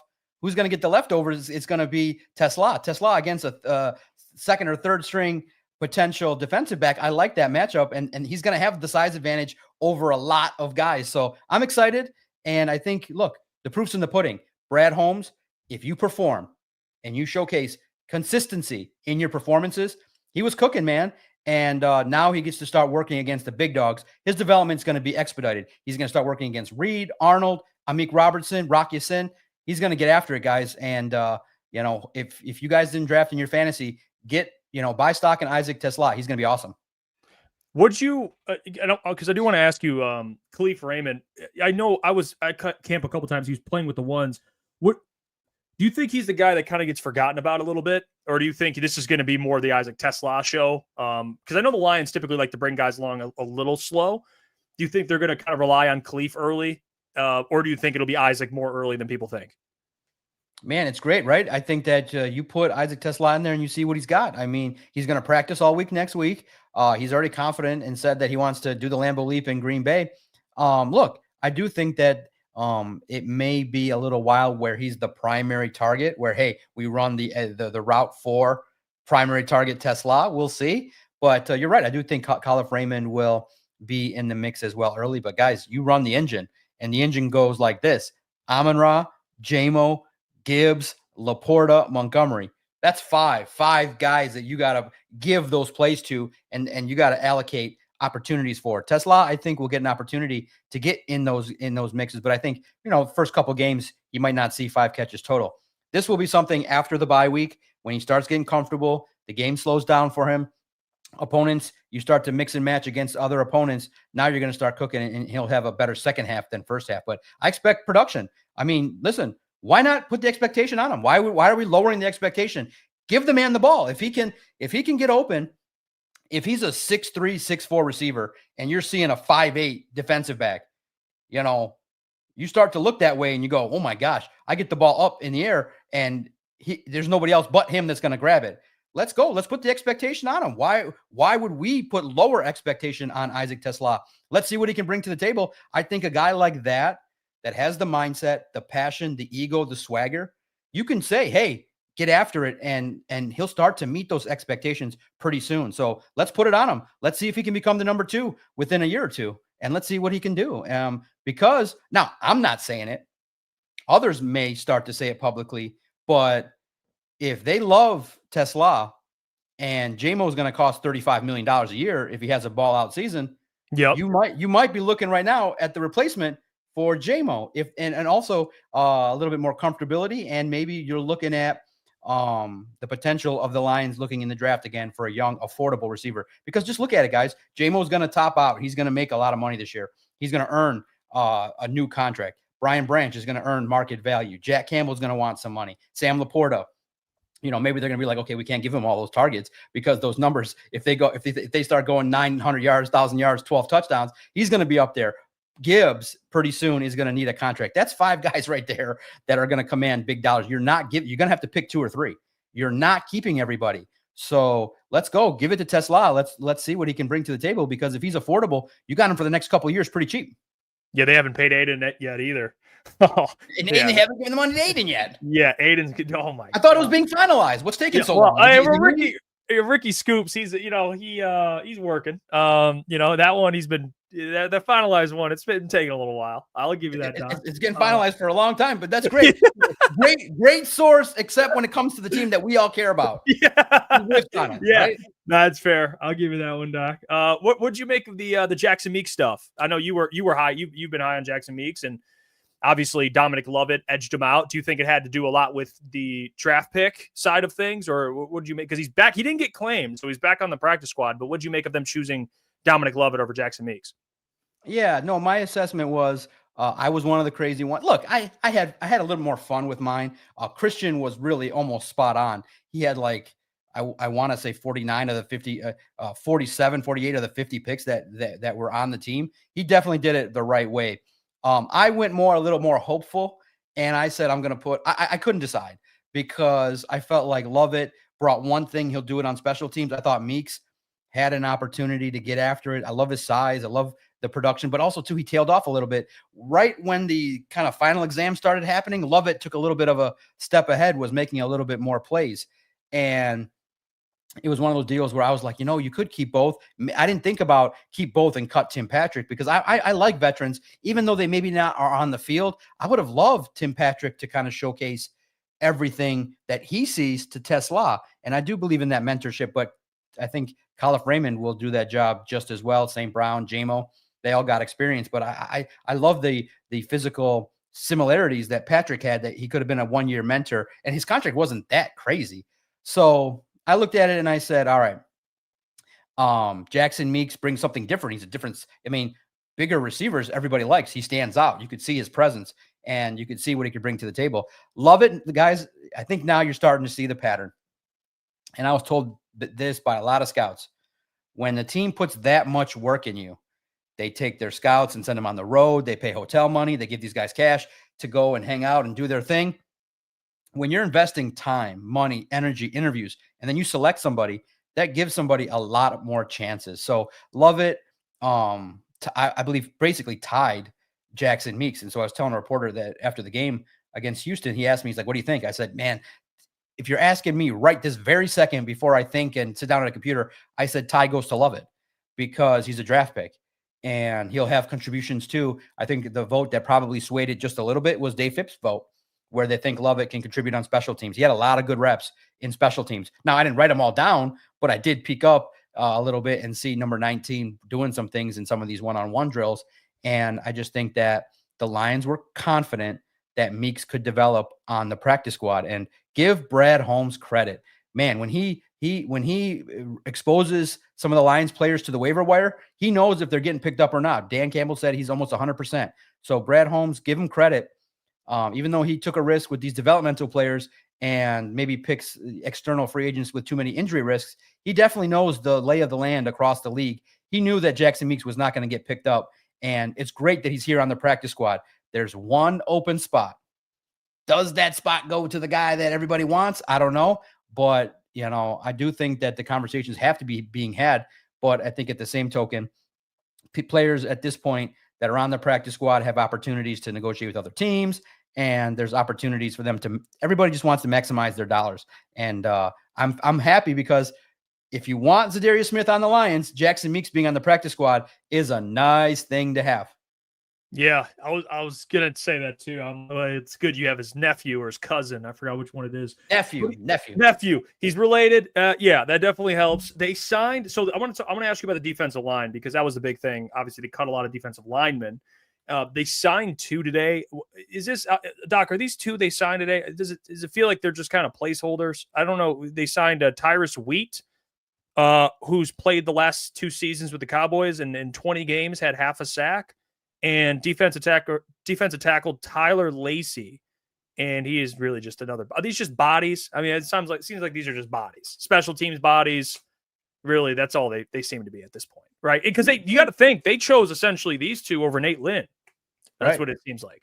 And so they see something. They're on the active roster, so you can't say they're just Jags. They're guys that they believe that they're going to be have an opportunity to showcase some depth, and so. The best way to say it professionally is they're depth players. They're going to fit a role, and they're developing. They're young, both under 27 years old, and they'll have an opportunity. And so you got to remember, too, not everybody – you can't have all guys making over $15 million a year. You got to have some guys on some affordable contracts that can do some things. But, again, yes, there's a limit to their skills. That's the key is you sacrifice a little bit of high-end talent and productivity with, hey, can you just seal – the running lane here on this couple plays that you're assigned to. And look, if those 2 guys listen, and that's the good thing about the signings. It's good to learn and explore. But if those 2 guys are playing, something's terribly wrong because Roy Lopez should be the first reserve off the bench and Tyleek and DJ Reader should play a hefty amount. So those guys should play less than 40% of defensive snaps. You just need them for a spell. You need them for 15 snaps. And on those 15 snaps, don't mess up. Don't take a penalty. Don't get a holding call. Just seal the lane and know your job. And I think Kelvin Shepard can get, and Casey Rogers, the new defensive line coach, they can get the guys to at least buy in and do their job. So if the Lions looked at them and found that they see something there, then they're now in the program to get developed. But let's now step up our game. They're role players, Jeff. Okay. Professional. This is role players. Role players. Depth, very fine depth pieces. I think another potential role player that this year was supposed to be somewhat of a role player, Ahmed Hassanin. Can you explain, kind of dumb it down for me, Doc, like why they chose to waive him with the injury settlement? I know there's a lot behind that, but just for like the casual fan that didn't understand what the hell that means, can you break that down for everyone? Yeah, it's complicated, but not really. There's restrictions on how many guys you can put on IR that can come back. So when the Lions last year had all those injuries, they used, I believe, all 8. And so they didn't want to use another spot based on the potential of another guy getting hurt. They want to have as many open spots as possible for IR players to return. So this is it's a roster strategy. And unfortunately, the injury messed everything up for the young rookie. The pec injury is severe. It's a tool that teams use to, allow a player not to be on the roster. Like right now, Ahmed Hassanin is not on the roster. He is a free agent. He is somebody that could just walk in and sign somewhere else. But the issue is, and the Lions knew, now it's great because as I was preparing to talk, I saw that there's an unspoken rule amongst the league where you put a guy that's going to be injured with an injury settlement on waivers. There's an unspoken code that nobody should pick up that player. Well, the Rams did it, and Howie Roseman broke the code. I effing love it. I love it. He saw a player. I love it. That's rogue. That's bold. And who would do it? He gets the cachet. I love it. I love it. And you heard in the past, who else would do that? Bill Belichick would do that. If you saw a player with any sort of talent and you had potential, you can get them cheap. Who cares about the rules? Who cares about unspoken rules? I love it. I absolutely loved it. Howie Roseman's a lone wolf. He jammed up the Rams. Now, somebody could have did that to Hassanin, but he's a 6th-round pick, and he's a player that's considered, and it was talked about as being a developmental player that was going to need a little bit of time. So he floated through. He's a free agent, but I believe that based on the investment that was put into him, the work that he's done, he's definitely attached to Detroit. It's just one of those deals where you make a roster move and I believe he'll come back. Now, I don't think he's going to be all that sensitive that he got waived. It's one of those deals where I think the relationship's going to be strong. But unfortunately for Ahmed, he realized the business side of football. Guys, it's nasty. And for me, that's kind of, I think, why, maybe I've always kind of had a little bit of a detached relationship with the players, because you could get real close to somebody, spend a lot of time interviewing them, talking to them, and then the next day they sprain an ankle, they're gone, and you never see them again. So I've always kind of held a little bit more of a boundary with some of the players, because you just never know when they're going to get cut, what their situation is. And it's just really unfortunate for Ahmed. He got hurt, but I have a good feeling that with that work ethic, with that mentality, with the way in which the team scouted him, he's a fit. But his rookie season's basically now one in which you hope he comes back and gets into the program, gets as strong as possible, learns as much as possible from Wingo and from Davenport, and can come back in 2026 and be somebody that's amazingly ready to go. But this was basically a redshirt year for him in regards to expectations. I mean, I don't know. Am I on a show that maybe asked 4 or 5 times how many sacks for Hassan? I think you guys kept the expectations reasonable under 4. I think your fan base was starting to throw out some tweets like 9, 6, 7, but at the same token, it was never going to be that. I felt like this was going to be a developmental year with a lot of impact, but only toward the second half of the year. It's unfortunate that had happened. Now, nobody claimed him. Everybody honored the code with Hassan, but I think he'll end up coming back, but it might not be till October, November. So basically the first half of the year is no more Ahmed. And I was shocked too. When I tweeted that, I was like, oh, that was the first thing I saw on the report. And when I posted that, I was definitely shocked, but I understand why. It's a roster move. If 8 guys get hurt now, there's an opportunity for them to return. And for the Lions, they might use all 8 again. Yeah, I do want to ask your opinion kind of, and by the way, get your questions ready for the doc later in the show. We'll get to that as well. But the defensive line in general, Doc, they only have 3 pure edges. I mean, if you want to count Tyrus Wheat, who they just signed, very fine depth piece, I'll give you. But they have AQM, Davenport, and Aiden. Like, is there any sense of maybe you're like, what the hell's going on here with that? Yeah, no, it's I understood that question. I knew it was going to come. So I looked at film from last year before I came on here, and you kind of look at it. The Lions also have a lot of players that kind of fit that 4-eye Sam role, where they have an opportunity to play on the edge, guys like a Wingo. You can maybe put Josh Pascal out there on the edge when you have an opportunity. They're going to bring pressure from the Sam linebacker spot. So you have guys that can play on the edge. So you have opportunities with a couple guys. And really, in the end, the base 4 defense is going to be with Davenport on one side and Hutchinson. You want him to be out there quite a bit. But when you spell them, you'll have different opportunities. The guys that you're going to have spell at the Sam linebacker spot is going to have Derek Barnes. And Derek Barnes can do the job. Like, Derek can be out on the edge. He did that in college. That's his natural strength, is the pass rush. So it's a scheme-specific situation where I know everybody's like, be damned with your scheme specifics. Go and get the best players. I'm always of that opinion. If you have a talented player, you make your scheme fit the player. But the Lions are definitely taking advantage of the strengths of the players that they have. Derek Barnes can be somebody, Wingo, and I just think we're discounting a little bit of Al-Quadin Muhammad. You just need spurts, different guys to step up at different times. And if Al-Quadin can do the job, Wingo can step up, and Pascal comes back. Now you had 3-4 guys that you can add to the mix in regards to the true defensive end help. So it's scheme specific, guys. I know that we all want the big bad defensive end, but right now it's not happening. But you never know. Maybe they bring in an older veteran to come in. But from how Brad is handling things, you might have to count to this new guy as opposed to Zidarius Smith, which would be wild if he ends up being a more productive player and the Lions miss out on Smith.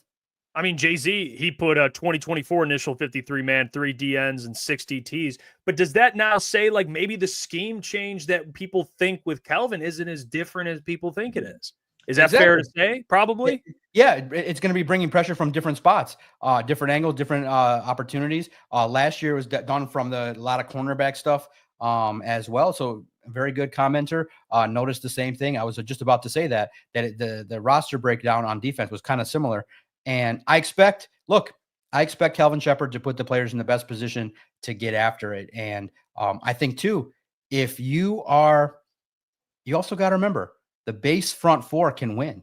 Like Davenport and Hutchinson should win a lot of reps, and that will help maybe not being forced to bring so much pressure to be able to disguise it. But remember, Branch can pressure. You can bring Jack Campbell at different times, Anzalone at different times, Kirby Joseph. You can bring pressure from a lot of different situations, and we saw that at training camp. My goodness, did they practice pressuring the Lions offense, and everybody got good work from the Lions seeing and recognizing it and having struggles, and to the defense executing well. So I'm happy with the defense. It's the depth. I'm happy with the starters. Guys, you got 22 of the best starters in the National Football League.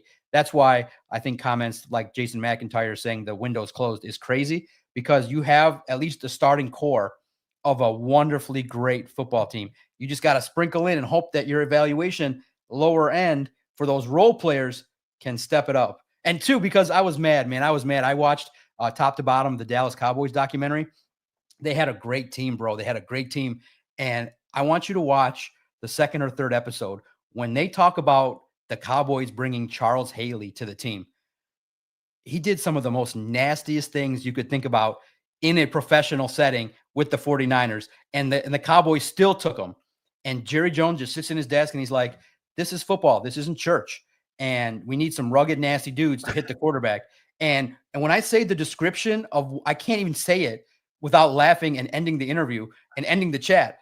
Go watch episode 3 when he describes what Charles Haley reportedly did on the desk of the general manager.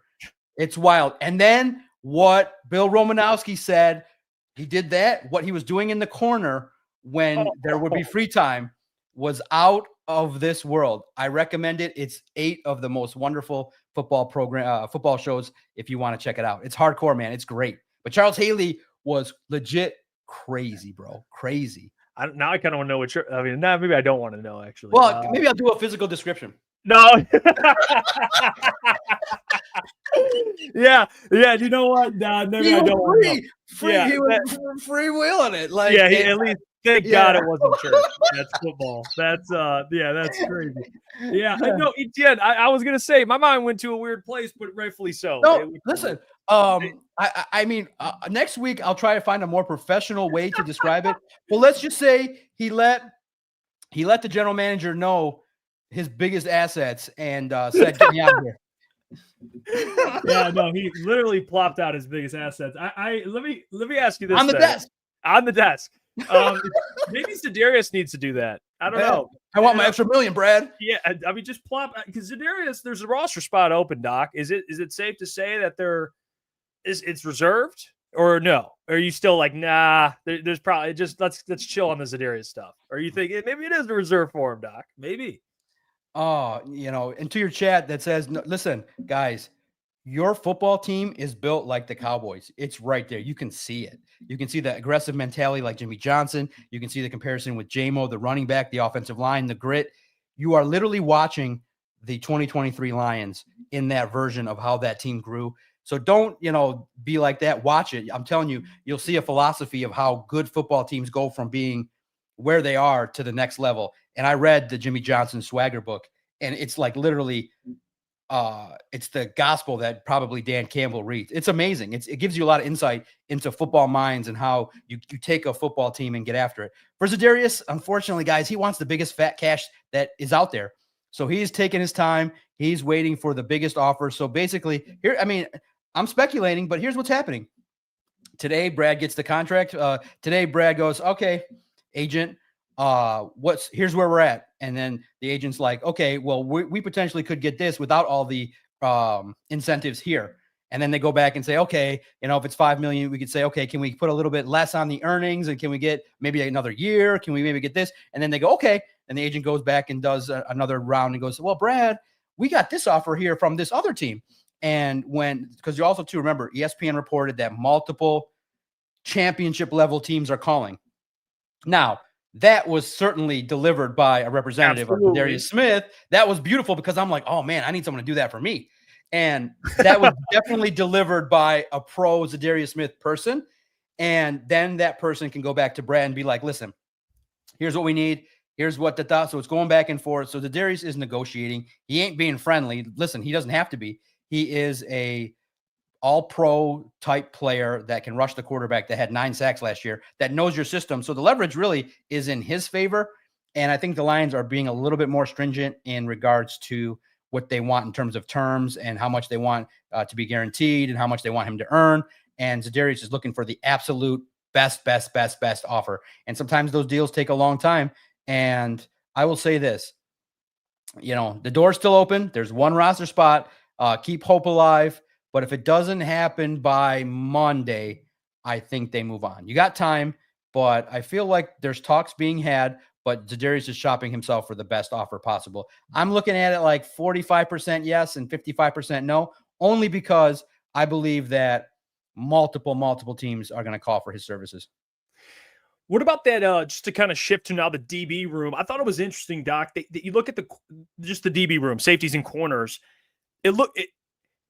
I guess when you look at it, if you don't know how versatile the players are, you'd say, well, they're kind of thin at safety. They don't really have many guys that can play safety. But then you think, okay, well, Rock Ya-Sin can play safety. Avonte Maddox can play safety, but those guys would also be playing outside corner. What are your thoughts on that? Just the depth in that DB room, corners and safeties overall? Because none of the guys we talked about, the safeties made the roster. None of them did. Yep. And also too, remember, the performance against the Texans was awful. The defensive line didn't play good. The backup quarterback made himself some money from the Texans. They didn't play good. And what's shocking is, I think at the time you and I are chit-chatting, Kennelly didn't make it to the practice squad. Right. I was a little bit surprised by that. I thought that would be a shoe-in.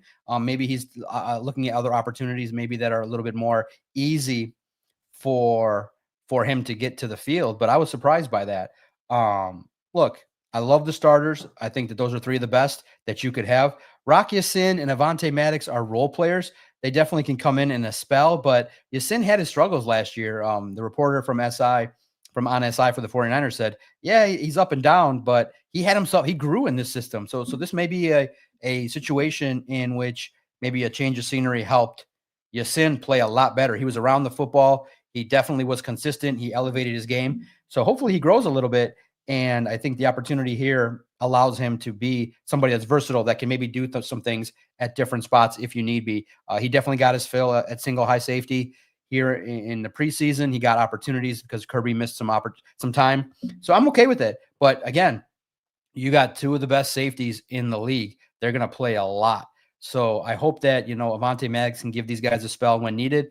Amik Robertson can do both, can be on the outside, and can give DJ Reed a spell when needed. So I'm okay with that. I'm okay with the definite starters in regards to the entire defense. But yeah, depth at corner, I would look around too if there's somebody else that can get after it. I didn't think, too much. I think I left Hallett off of my 53-man. Maurice Norris I also had off. I thought that, in my opinion, based on the totality, I thought Kennelly from the start to the finish maybe had a little bit better training camp than Strickland, but Strickland balled out to the degree in which they probably said, you know what, we only need one. And Strickland won the competition because of how well, when the lights were the brightest, when I'm certain the coaching staff said, okay, this is the big game for you two.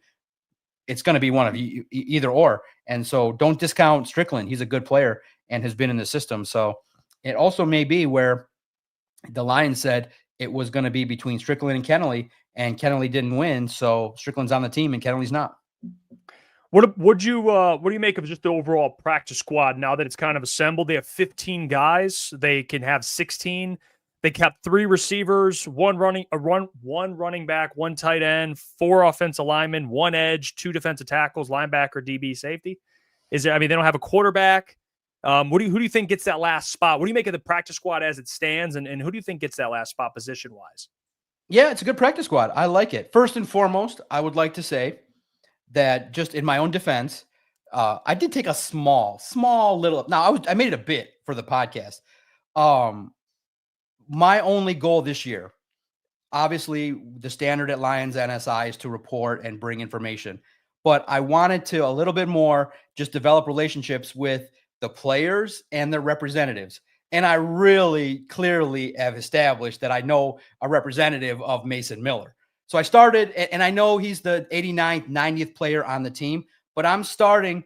You got a tip for that. See, I'm starting and I'm humble. Listen, it's annoying, but I spent 2 days texting a lot of people, and a lot of them, you know what they did? They replied the second the news broke. Thank you. Here's the information.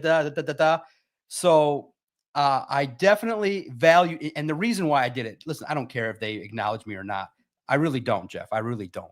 I know my value and stuff, but the reason why that I did that was I put a lot of effort into that one relationship.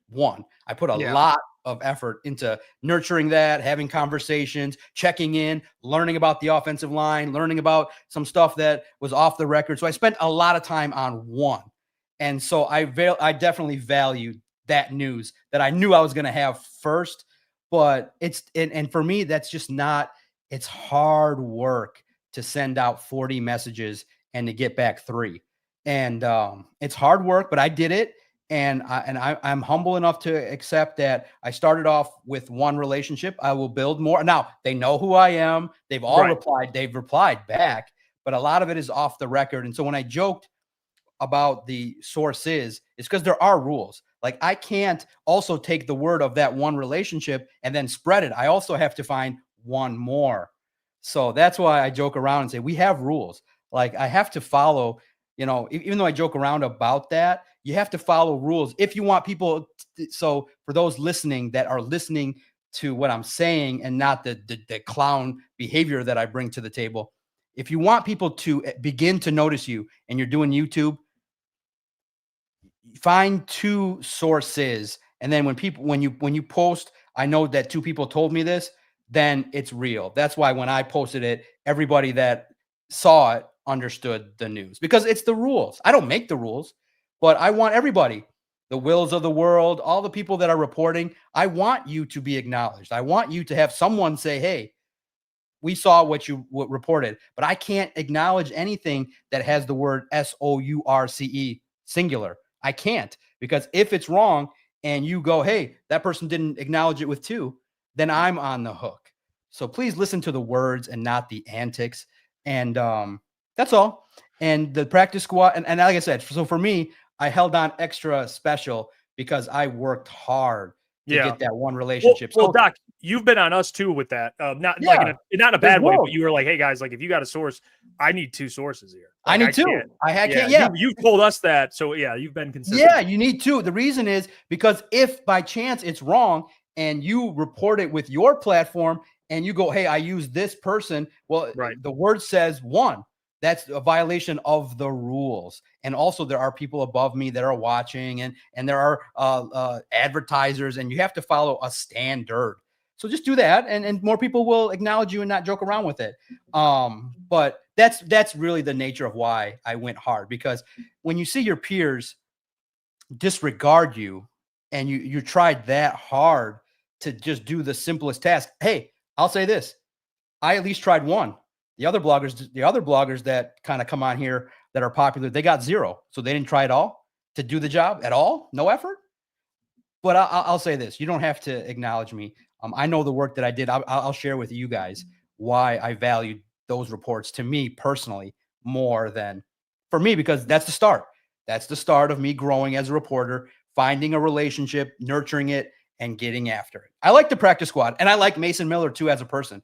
He's grinding. He was asked to play the left tackle spot. It didn't go well. He moved over to guard, and he got on the PFF list. His representatives are great. His people are great. He's a nice individual, and I think that he'll develop, and he can be somebody in a couple of years that has a chance to get an opportunity to do some things, because he can play all the spots. So the offensive line, the practice squad with Dan Skipper and with Tom Kennedy and with the guys on it, I like Uku. Guys, remember Uku. Don't forget about him. He's been in the system a couple of years. And don't sleep on the sleeper of the practice squad, Keith Cooper.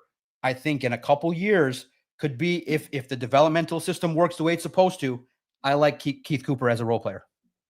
Yeah, Keith Cooper was the one that people thought he was going to make the roster, but I guess he didn't have, he was a little up and down, so he might be more of a developmental player in that matter. But do you think there's a chance they had a quarterback as that last practice squad spot? You think that's in play here? Yeah, they usually do have a quarterback on that practice squad. No, look, the practice squad is solid. I do think, and here's the thing. Here's why the Lions value it.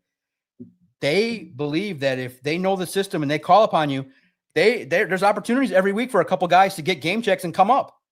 So those are players that can be utilized. Remember, every week, what's tough about the job is every Saturday at 4, I'm attached to the computer because that's when the Lions release who gets elevated. There are 2 elevations every week. So 2 of those guys can get up and participate. And typically I would think maybe Uku could be one of them. Some of the veterans that have been on the, maybe Dan Skipper if he's needed as a reserve player. Now, a lot of those times, those 2 guys are inactive on game day, but they get benefits. They get a game check. They get an opportunity. That last spot, I kind of feel like it's reserved for a quarterback. You need one, I think, because here's the biggest question people ask me, which I thought was very valid. The chat and people that DM me, how are you going to simulate a mobile quarterback? Who's that going to be? Caleb behind there running around? How do you simulate that? You need somebody that can be a little bit mobile and kind of simulate some of these quarterbacks that you're going to go up against. I know there's no one in the world that can replicate Lamar Jackson, but you need somebody that can try. And I'm very curious to see. I'm curious to see what position. It might not be quarterback. It might continuously be an offensive line or defensive lineman. But there's an open spot, and I think that right now they're probably doing the clicking of the film across the league to see who it will be. Is it safe to say too this Aiden contract thing just on hold? They're not getting. We're already about to start the season here. This thing's probably going to be. I'm not saying it's impossible to get done during the season, but probably leaning end of season. Probably when Micah gets traded to the Packers and he makes $45 million, then Aiden will secure and finalize his for $47. So based on the sources I'm hearing, the Packers are hardcore into Micah. And also too, did you hear? My sources are telling me too that the Packers are lining up a $40 million a year offer for Jamo too. They're going to try and steal him. And also my sources, bark, are telling me that they're going to go after Branch and they're going to go after everybody and just copy. Okay, no, I'm kidding. Ricky Scoops. I know none of that is real. None of that is real. Listen. If Micah Parsons leaves, you get the dog emoji. listen. At this point in time, we can joke a little bit behind the scenes, guys. I'm trying to fight for Jeff and Booner to give me more credibility than Ricky, and I'm losing the battle. So I'm taking the jabs because I'm losing the battle. But I'm starting. Listen, I'm humble. I'm starting slow. Ricky's still in the lead in their trust meter, but Hefe, I think, took a knockout blow when he trusted others. His friends over the doc. I'm starting slow. I'm humble. I'm starting slow. And I think Jeff is finding me a little more credible with each conversation that we have. The more he knows about me, the more he goes, wait a minute. I can value what he says. I think I can value it and listen to it. I'm very proud you guys go to the website. But listen, bottom line, when Micah signs, Aiden will soon follow because it'll be a couple million more than Micah. So you don't sign before Micah. You don't want Micah to be the biggest and the baddest. You want Aiden. You want Aiden to splash. So Micah gets, let's just say 42, 43, 45. Then you go, okay, great. You let that sit. Let Jerry have, the owners can sit back. Go, okay, Jerry, we can let you have your 24 hours with Micah and all the coverage. And then bam, you drop Aiden Hutchinson 47, 48. He's the highest paid player in the history of the National Football League. We got some questions for you, Doc, before we get you out of here. Joe P, thank you for the $5. He says, Brad got value in the TP trade, but keeping him as injury insurance might have been smarter. He had chemistry with Goff and came up clutch last year. What do you think? What do you think of what Joe P said? Yeah, no, look, unfortunately, he slowed down in practice, the injury. And also, too, they made some subtle changes to this offense. It's not crazy, but he was struggling to adapt. And he wasn't beating the likes of Whiteside and Norris and others, Hallett. So when he wasn't making plays, it went down. His value went down, and he said, "I'm struggling. Like I'm not feeling it the way I think I should be." Now, Dan, to his credit, gave TP a lot of respect and said, "Hey, no, he's a tough player." But look, he's older, and with wide receivers, when it goes, it goes. It just happens, and he wasn't moving as good, and you get after it. This question too, Rando says, "As Doc, could you see Wingo be used at that defensive end spot?" I know you mentioned it earlier, but it seems like they got more tweeners here, Doc, and Wingo might be one of those play on the edge when he gets. Yeah, no, I'm definitely curious about Wingo and how he can get after it. And they went last year. They raved about him. Remember last year? We talked about Wingo and they said, man, this guy could lead. Aaron Glenn said, this guy could lead a Fortune 500 company. He's picking up the defense so smart. I do think he's a little undersized at times. I do think he can get chipped off and manhandled, but I do think there's opportunities to get after it and see what he can bring to the table. Man, I'm so happy that he can be a little bit versatile and do some things. I'm excited to see what he brought to the table. I thought it brought a little bit of life, and it definitely made the competition a little bit difficult to assess in regards to Hassanin and things like that. So we'll see. Austin says, other than Zidarius and Clowney, do you see a Lions signing another defensive end? What about that guy that met with Doc, DeMarcus Walker? He's still out there, right? They've already met with him one time. Yeah. See, no, I think they looked at heavily the two that they brought in. Give those guys a chance. Depth pieces, very fine. The depth pieces they brought in, give them a chance. Remember, too, they still got guys, Cooper and Ukwu, that can get after it a little bit. So I'm of the opinion they hold off. I would go O-line or cornerback, maybe linebacker too, quarterback. So I don't see Clowney. And sometimes I just feel like Zidarius is kind of like the back burner option. If everything else fails, I don't feel like they believe it's a need. Guys, Brad Holmes, I start to feel like he listens to the doc. He's like, football is a young person's game.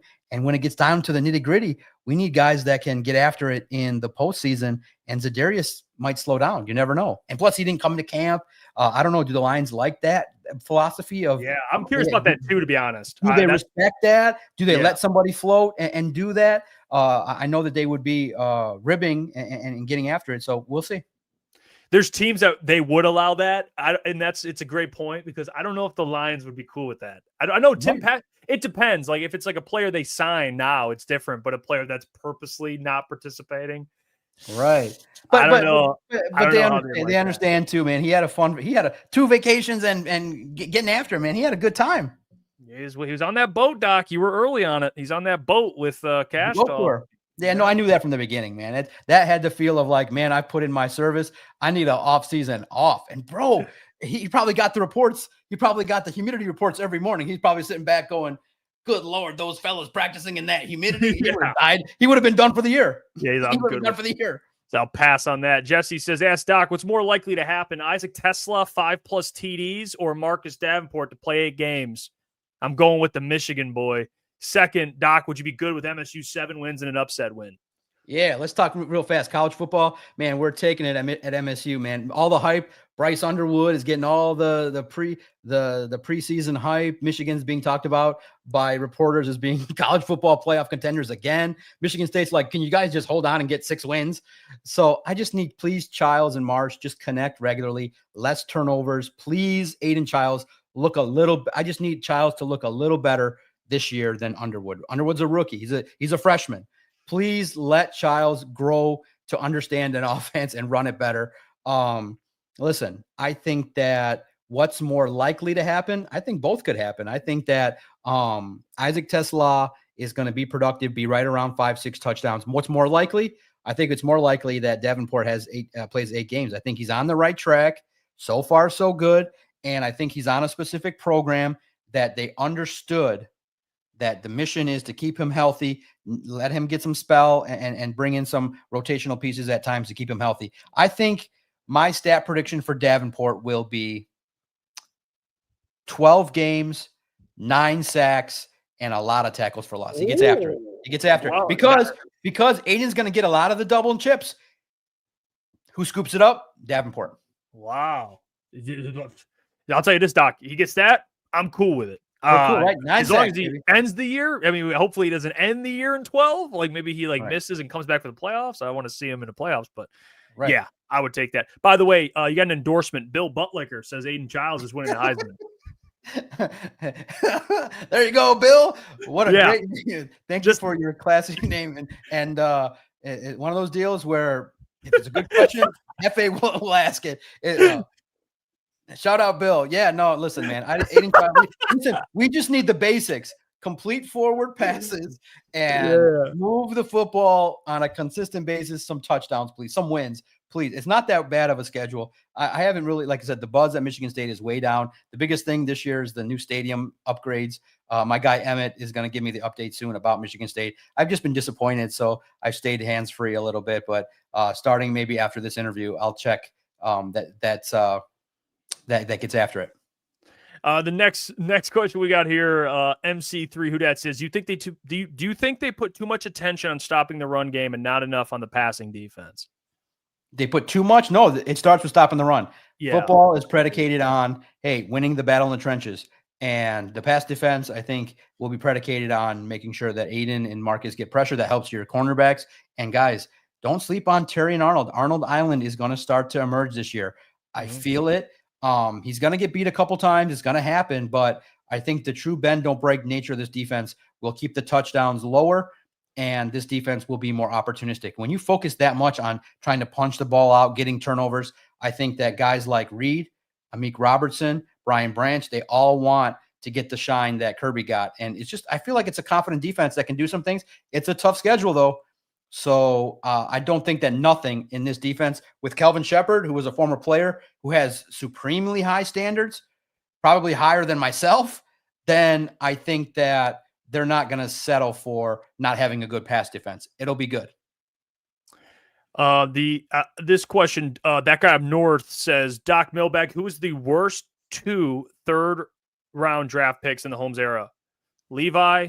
I think Levi, was he a second? I think he might have been a second-round pick. Yeah, second, third. He's giving me second, 2 third rounds. Yeah, second, third. Okay, I read that wrong. Levi, Broderick, Pascal, Hooker, Melifonwu, Manu, Rakestraw seems to be a trend. Okay. Oh, we'll leave that up there for a minute because now there's a thesis to be had here in that Brad Holmes definitely deserves all the respect in the world. But at the same token, he's had now, when you're here a long time, his fair share of misses. I think externally, when they started doing their free agency, they tried to be economical because of they had vision of what it was all going to cost. And unfortunately, they went with guys that were injury prone, like Emmanuel Mosley, and that was a challenge. Now, you look at Levi. He was also somebody that struggled with injury in college and was a question mark, and he ended up not working out. Broderick, Pascal as well, Hooker, Melifonwu. Those guys dealt with injury. Now, it's hard because they also brought a lot of good things to the table. They also passed physicality. They had good interviews. They brought the grit factor. So general managers are going to hit. All you can do is hope that they learn from those mistakes. Because look, let's just look at one mistake.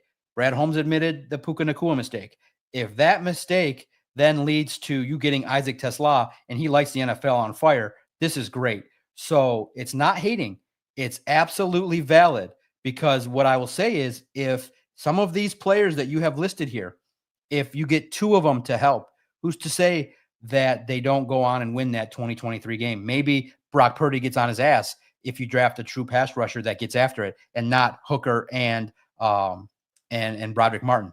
What if you got those 4 players that were just completely different, 2 pass rushers and something different? Maybe the Lions are sitting here couple time defending Super Bowl champions. What if they would have got Puka Nacua in that very draft? You now today could be walking into a season with St. Brown, Jamo, Puka, and Isaac TeSlaa.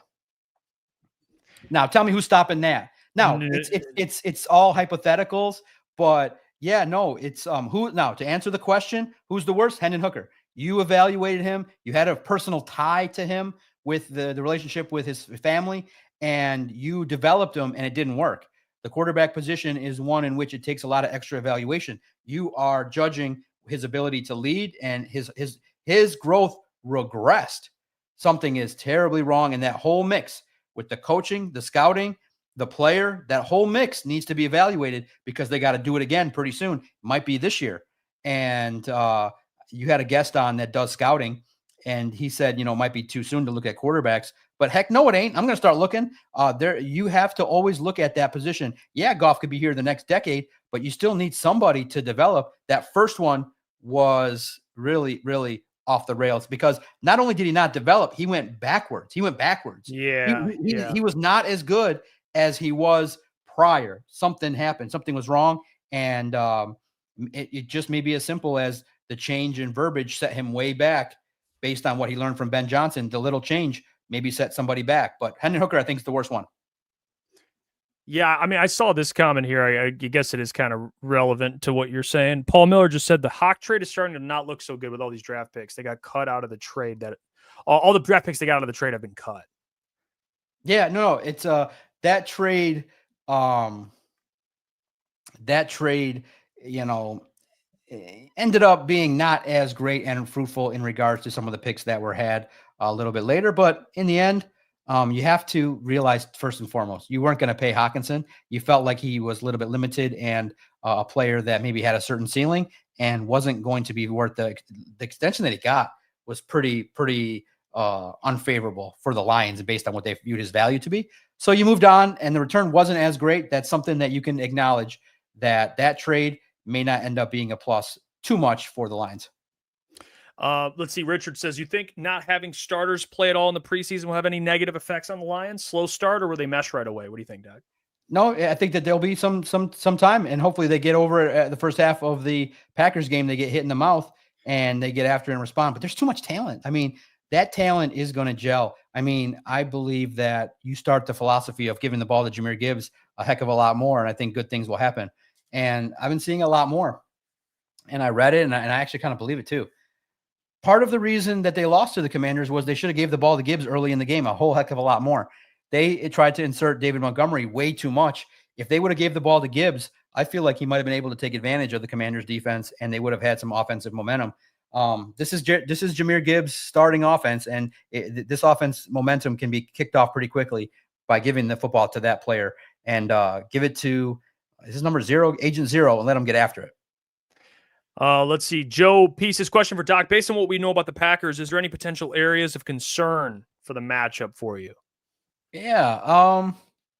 Not really. I mean, I do think that, the Packers, the best thing about them is they always never really feature a great offensive line. I feel like Aiden's going to feast. I feel like the Lions defensive line matchup favors them a little bit. I feel like the Lions quarterback is a little bit better. Now, your run defense is going to get tested early. I'm curious to see how that goes. I'm curious to see how the new offensive weapons fit in for Jordan Love. Now, Jordan Love, I think, is going to give the Lions some extra possessions. I think you just need 1 or 2. And that's going to be the key to the game. It's going to be pretty much evenly matched. I feel like it's going to be like a 20-20 game at halftime coming out, and Lions hopefully get possession to start the third quarter. They get some momentum, and the Lions just hold on, and they win like 34-23 based on early jabs back and forth. And then when the Lions kick it into third and fourth gear, nobody in the NFL can stop them. Yeah, I mean, I kind of agree with that. Detroit Ryan says, okay, if we have one roster spot left, who would you put all your money on to sign with us? Who's your best bet, Doc? Position or Zidarius? Who do you think? Man, that's right. And that's what actually tomorrow I did assign that specifically to Christian. He's going to have 5 current free agents that could sign. 5 free agents that are still available to get after it. Now, could it be a quarterback? I don't know. I think DeVito unfortunately got picked up. I believe he got picked up on a waiver claim. DeVito. I thought that was a nice name. That's a great question. One roster spot, put all of your money on who to sign with us. Man, I wish there was like a former Lion that got cut that's on the top of mind. Bring Sue back. Bring Sue back. Not feeling the love. Let's just go for it. Because I'm all about bringing the fan base. If I put all my money on it, I feel like Zidarius Smith is a player that just fits. It's comfortable. We don't want this. We don't want this guy. All right? Not I don't know what's going on with him in the locker room. I don't. No, that might be interesting, right? I'm good with Christian Wilkins. First of all, what do you guys think? But I'm thinking I'm going to hold out hope because he said he wants to be here. He's a player that knows the system. I feel like the players respect him. And look, Alex missed some time. There was no issue when he came back. Look, they give credit to the man. He's old. He's been through the wars. He wants a ring. He knows the culture. Cash Doll's here. His nephew's here. Let's go Zidarius Smith for the people. Only because the people have, even though we've kind of said, okay, the percentage has gone steadily down in the media world reporting, the hope has gone significantly way up. And I just think the signing will give so many people the uplifted hope that they can get after it this year. I just feel like people want to see Zidarius Smith opposite of Aiden for a couple games, see what that looks like, give Marcus Davenport a little spell. So I'm going to say Marcus Davenport and Zidarius Smith will be your backups. No, I love it, Doc.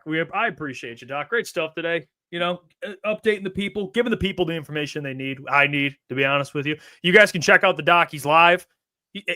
He's live. I mean, you're grinding, Doc. You're grinding the content. You can check him out on YouTube, Detroit Lions on SI, on the website as well, Detroit Lions on SI.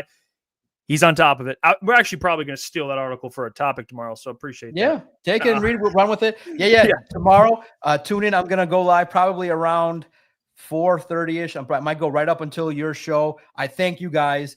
The response has been great. I'm in my first YouTube feud. Now, listen, in all honesty, I respect everybody that does this. Now, the fun thing is that people are so insensitive that they don't get it, that if I'm talking trash to you, that I kind of have a little bit of respect for you, but they don't get that. It's and they don't listen to the whole 2 hours because there's a lot of nonsense on what I'm doing. But in the end, please, if you listen and you hear something you don't like, listen to the whole show. You'll get more of a context. And I credit everybody for the work that they do. And I'll say this. I said in my last broadcast, we're all a big content family. And I'm happy to be a little part of it. I went the biggest thing I'm proud of, tomorrow will be 40 straight broadcasts consecutively. I'll do one more on Friday, and then I'm taking a week off. But I did 40 shows. It grew in popularity. People now have said to me, Jeff, they say, Doc, we trust you, and that means the world to me. And you know why? Because people like you invite me and keep having me, and they understand fully the full expression of, hey, when someone's trying from literally the ground up, he appreciates every little report, even if it's the 90th player on the roster. It meant the world to me. It meant the world. Peace and love, Jeff. Peace. Love you, Doc. We'll talk to you next Wednesday. There you go. The DOC, Mr. John Maakaron, the one, the only. Love that man. He is. There's no one like him. I mean, truly, there's really no one like the Doc. And I don't just say that to say that. It's actually the truth. He's one of one. He's got the ability to do long form content, short form content. He's gifted writing. He can ask tough questions. He's opinionated. That's why we love him. He's the absolute man. We got about 3 minutes left. You guys got any thoughts, comments, concerns to end the show? Let me hear them. I appreciate the support today, man. We had a lot of people in here. Before you leave, hit the like button on the stream. Hit the like button. Helps push the show out in the algorithm. It supports the fellas. So I really appreciate that. We're on our way to 15,000 subscribers. Yes, I said it, 15,000. Which is crazy. It is. It's. I mean, if I would have told you a year ago today, well, a year and a half ago today, when I started this, when we started this, that we'd be at 15,000 because of you guys, I wouldn't believe you. But we are at almost 15,000. So I'm very, very blessed. So thank you guys for that. And hit that like button for me, please. Please. We'll be back tomorrow. Shout out Wheezy, man. Shout out to all you guys. Wheezy. I see Motor City Derek in there. Appreciate all the love, guys. Don't forget people, man. You guys have been here since day one. Wheezy, much love to you, my boy. Coach Walk, much love to you as well. ETN, John Lord, all you guys. All right. Much love. We'll catch you tomorrow, 8 p.m. Be there. More lines to get to, more things to get to, as always. But until then, I will catch you all. Peace.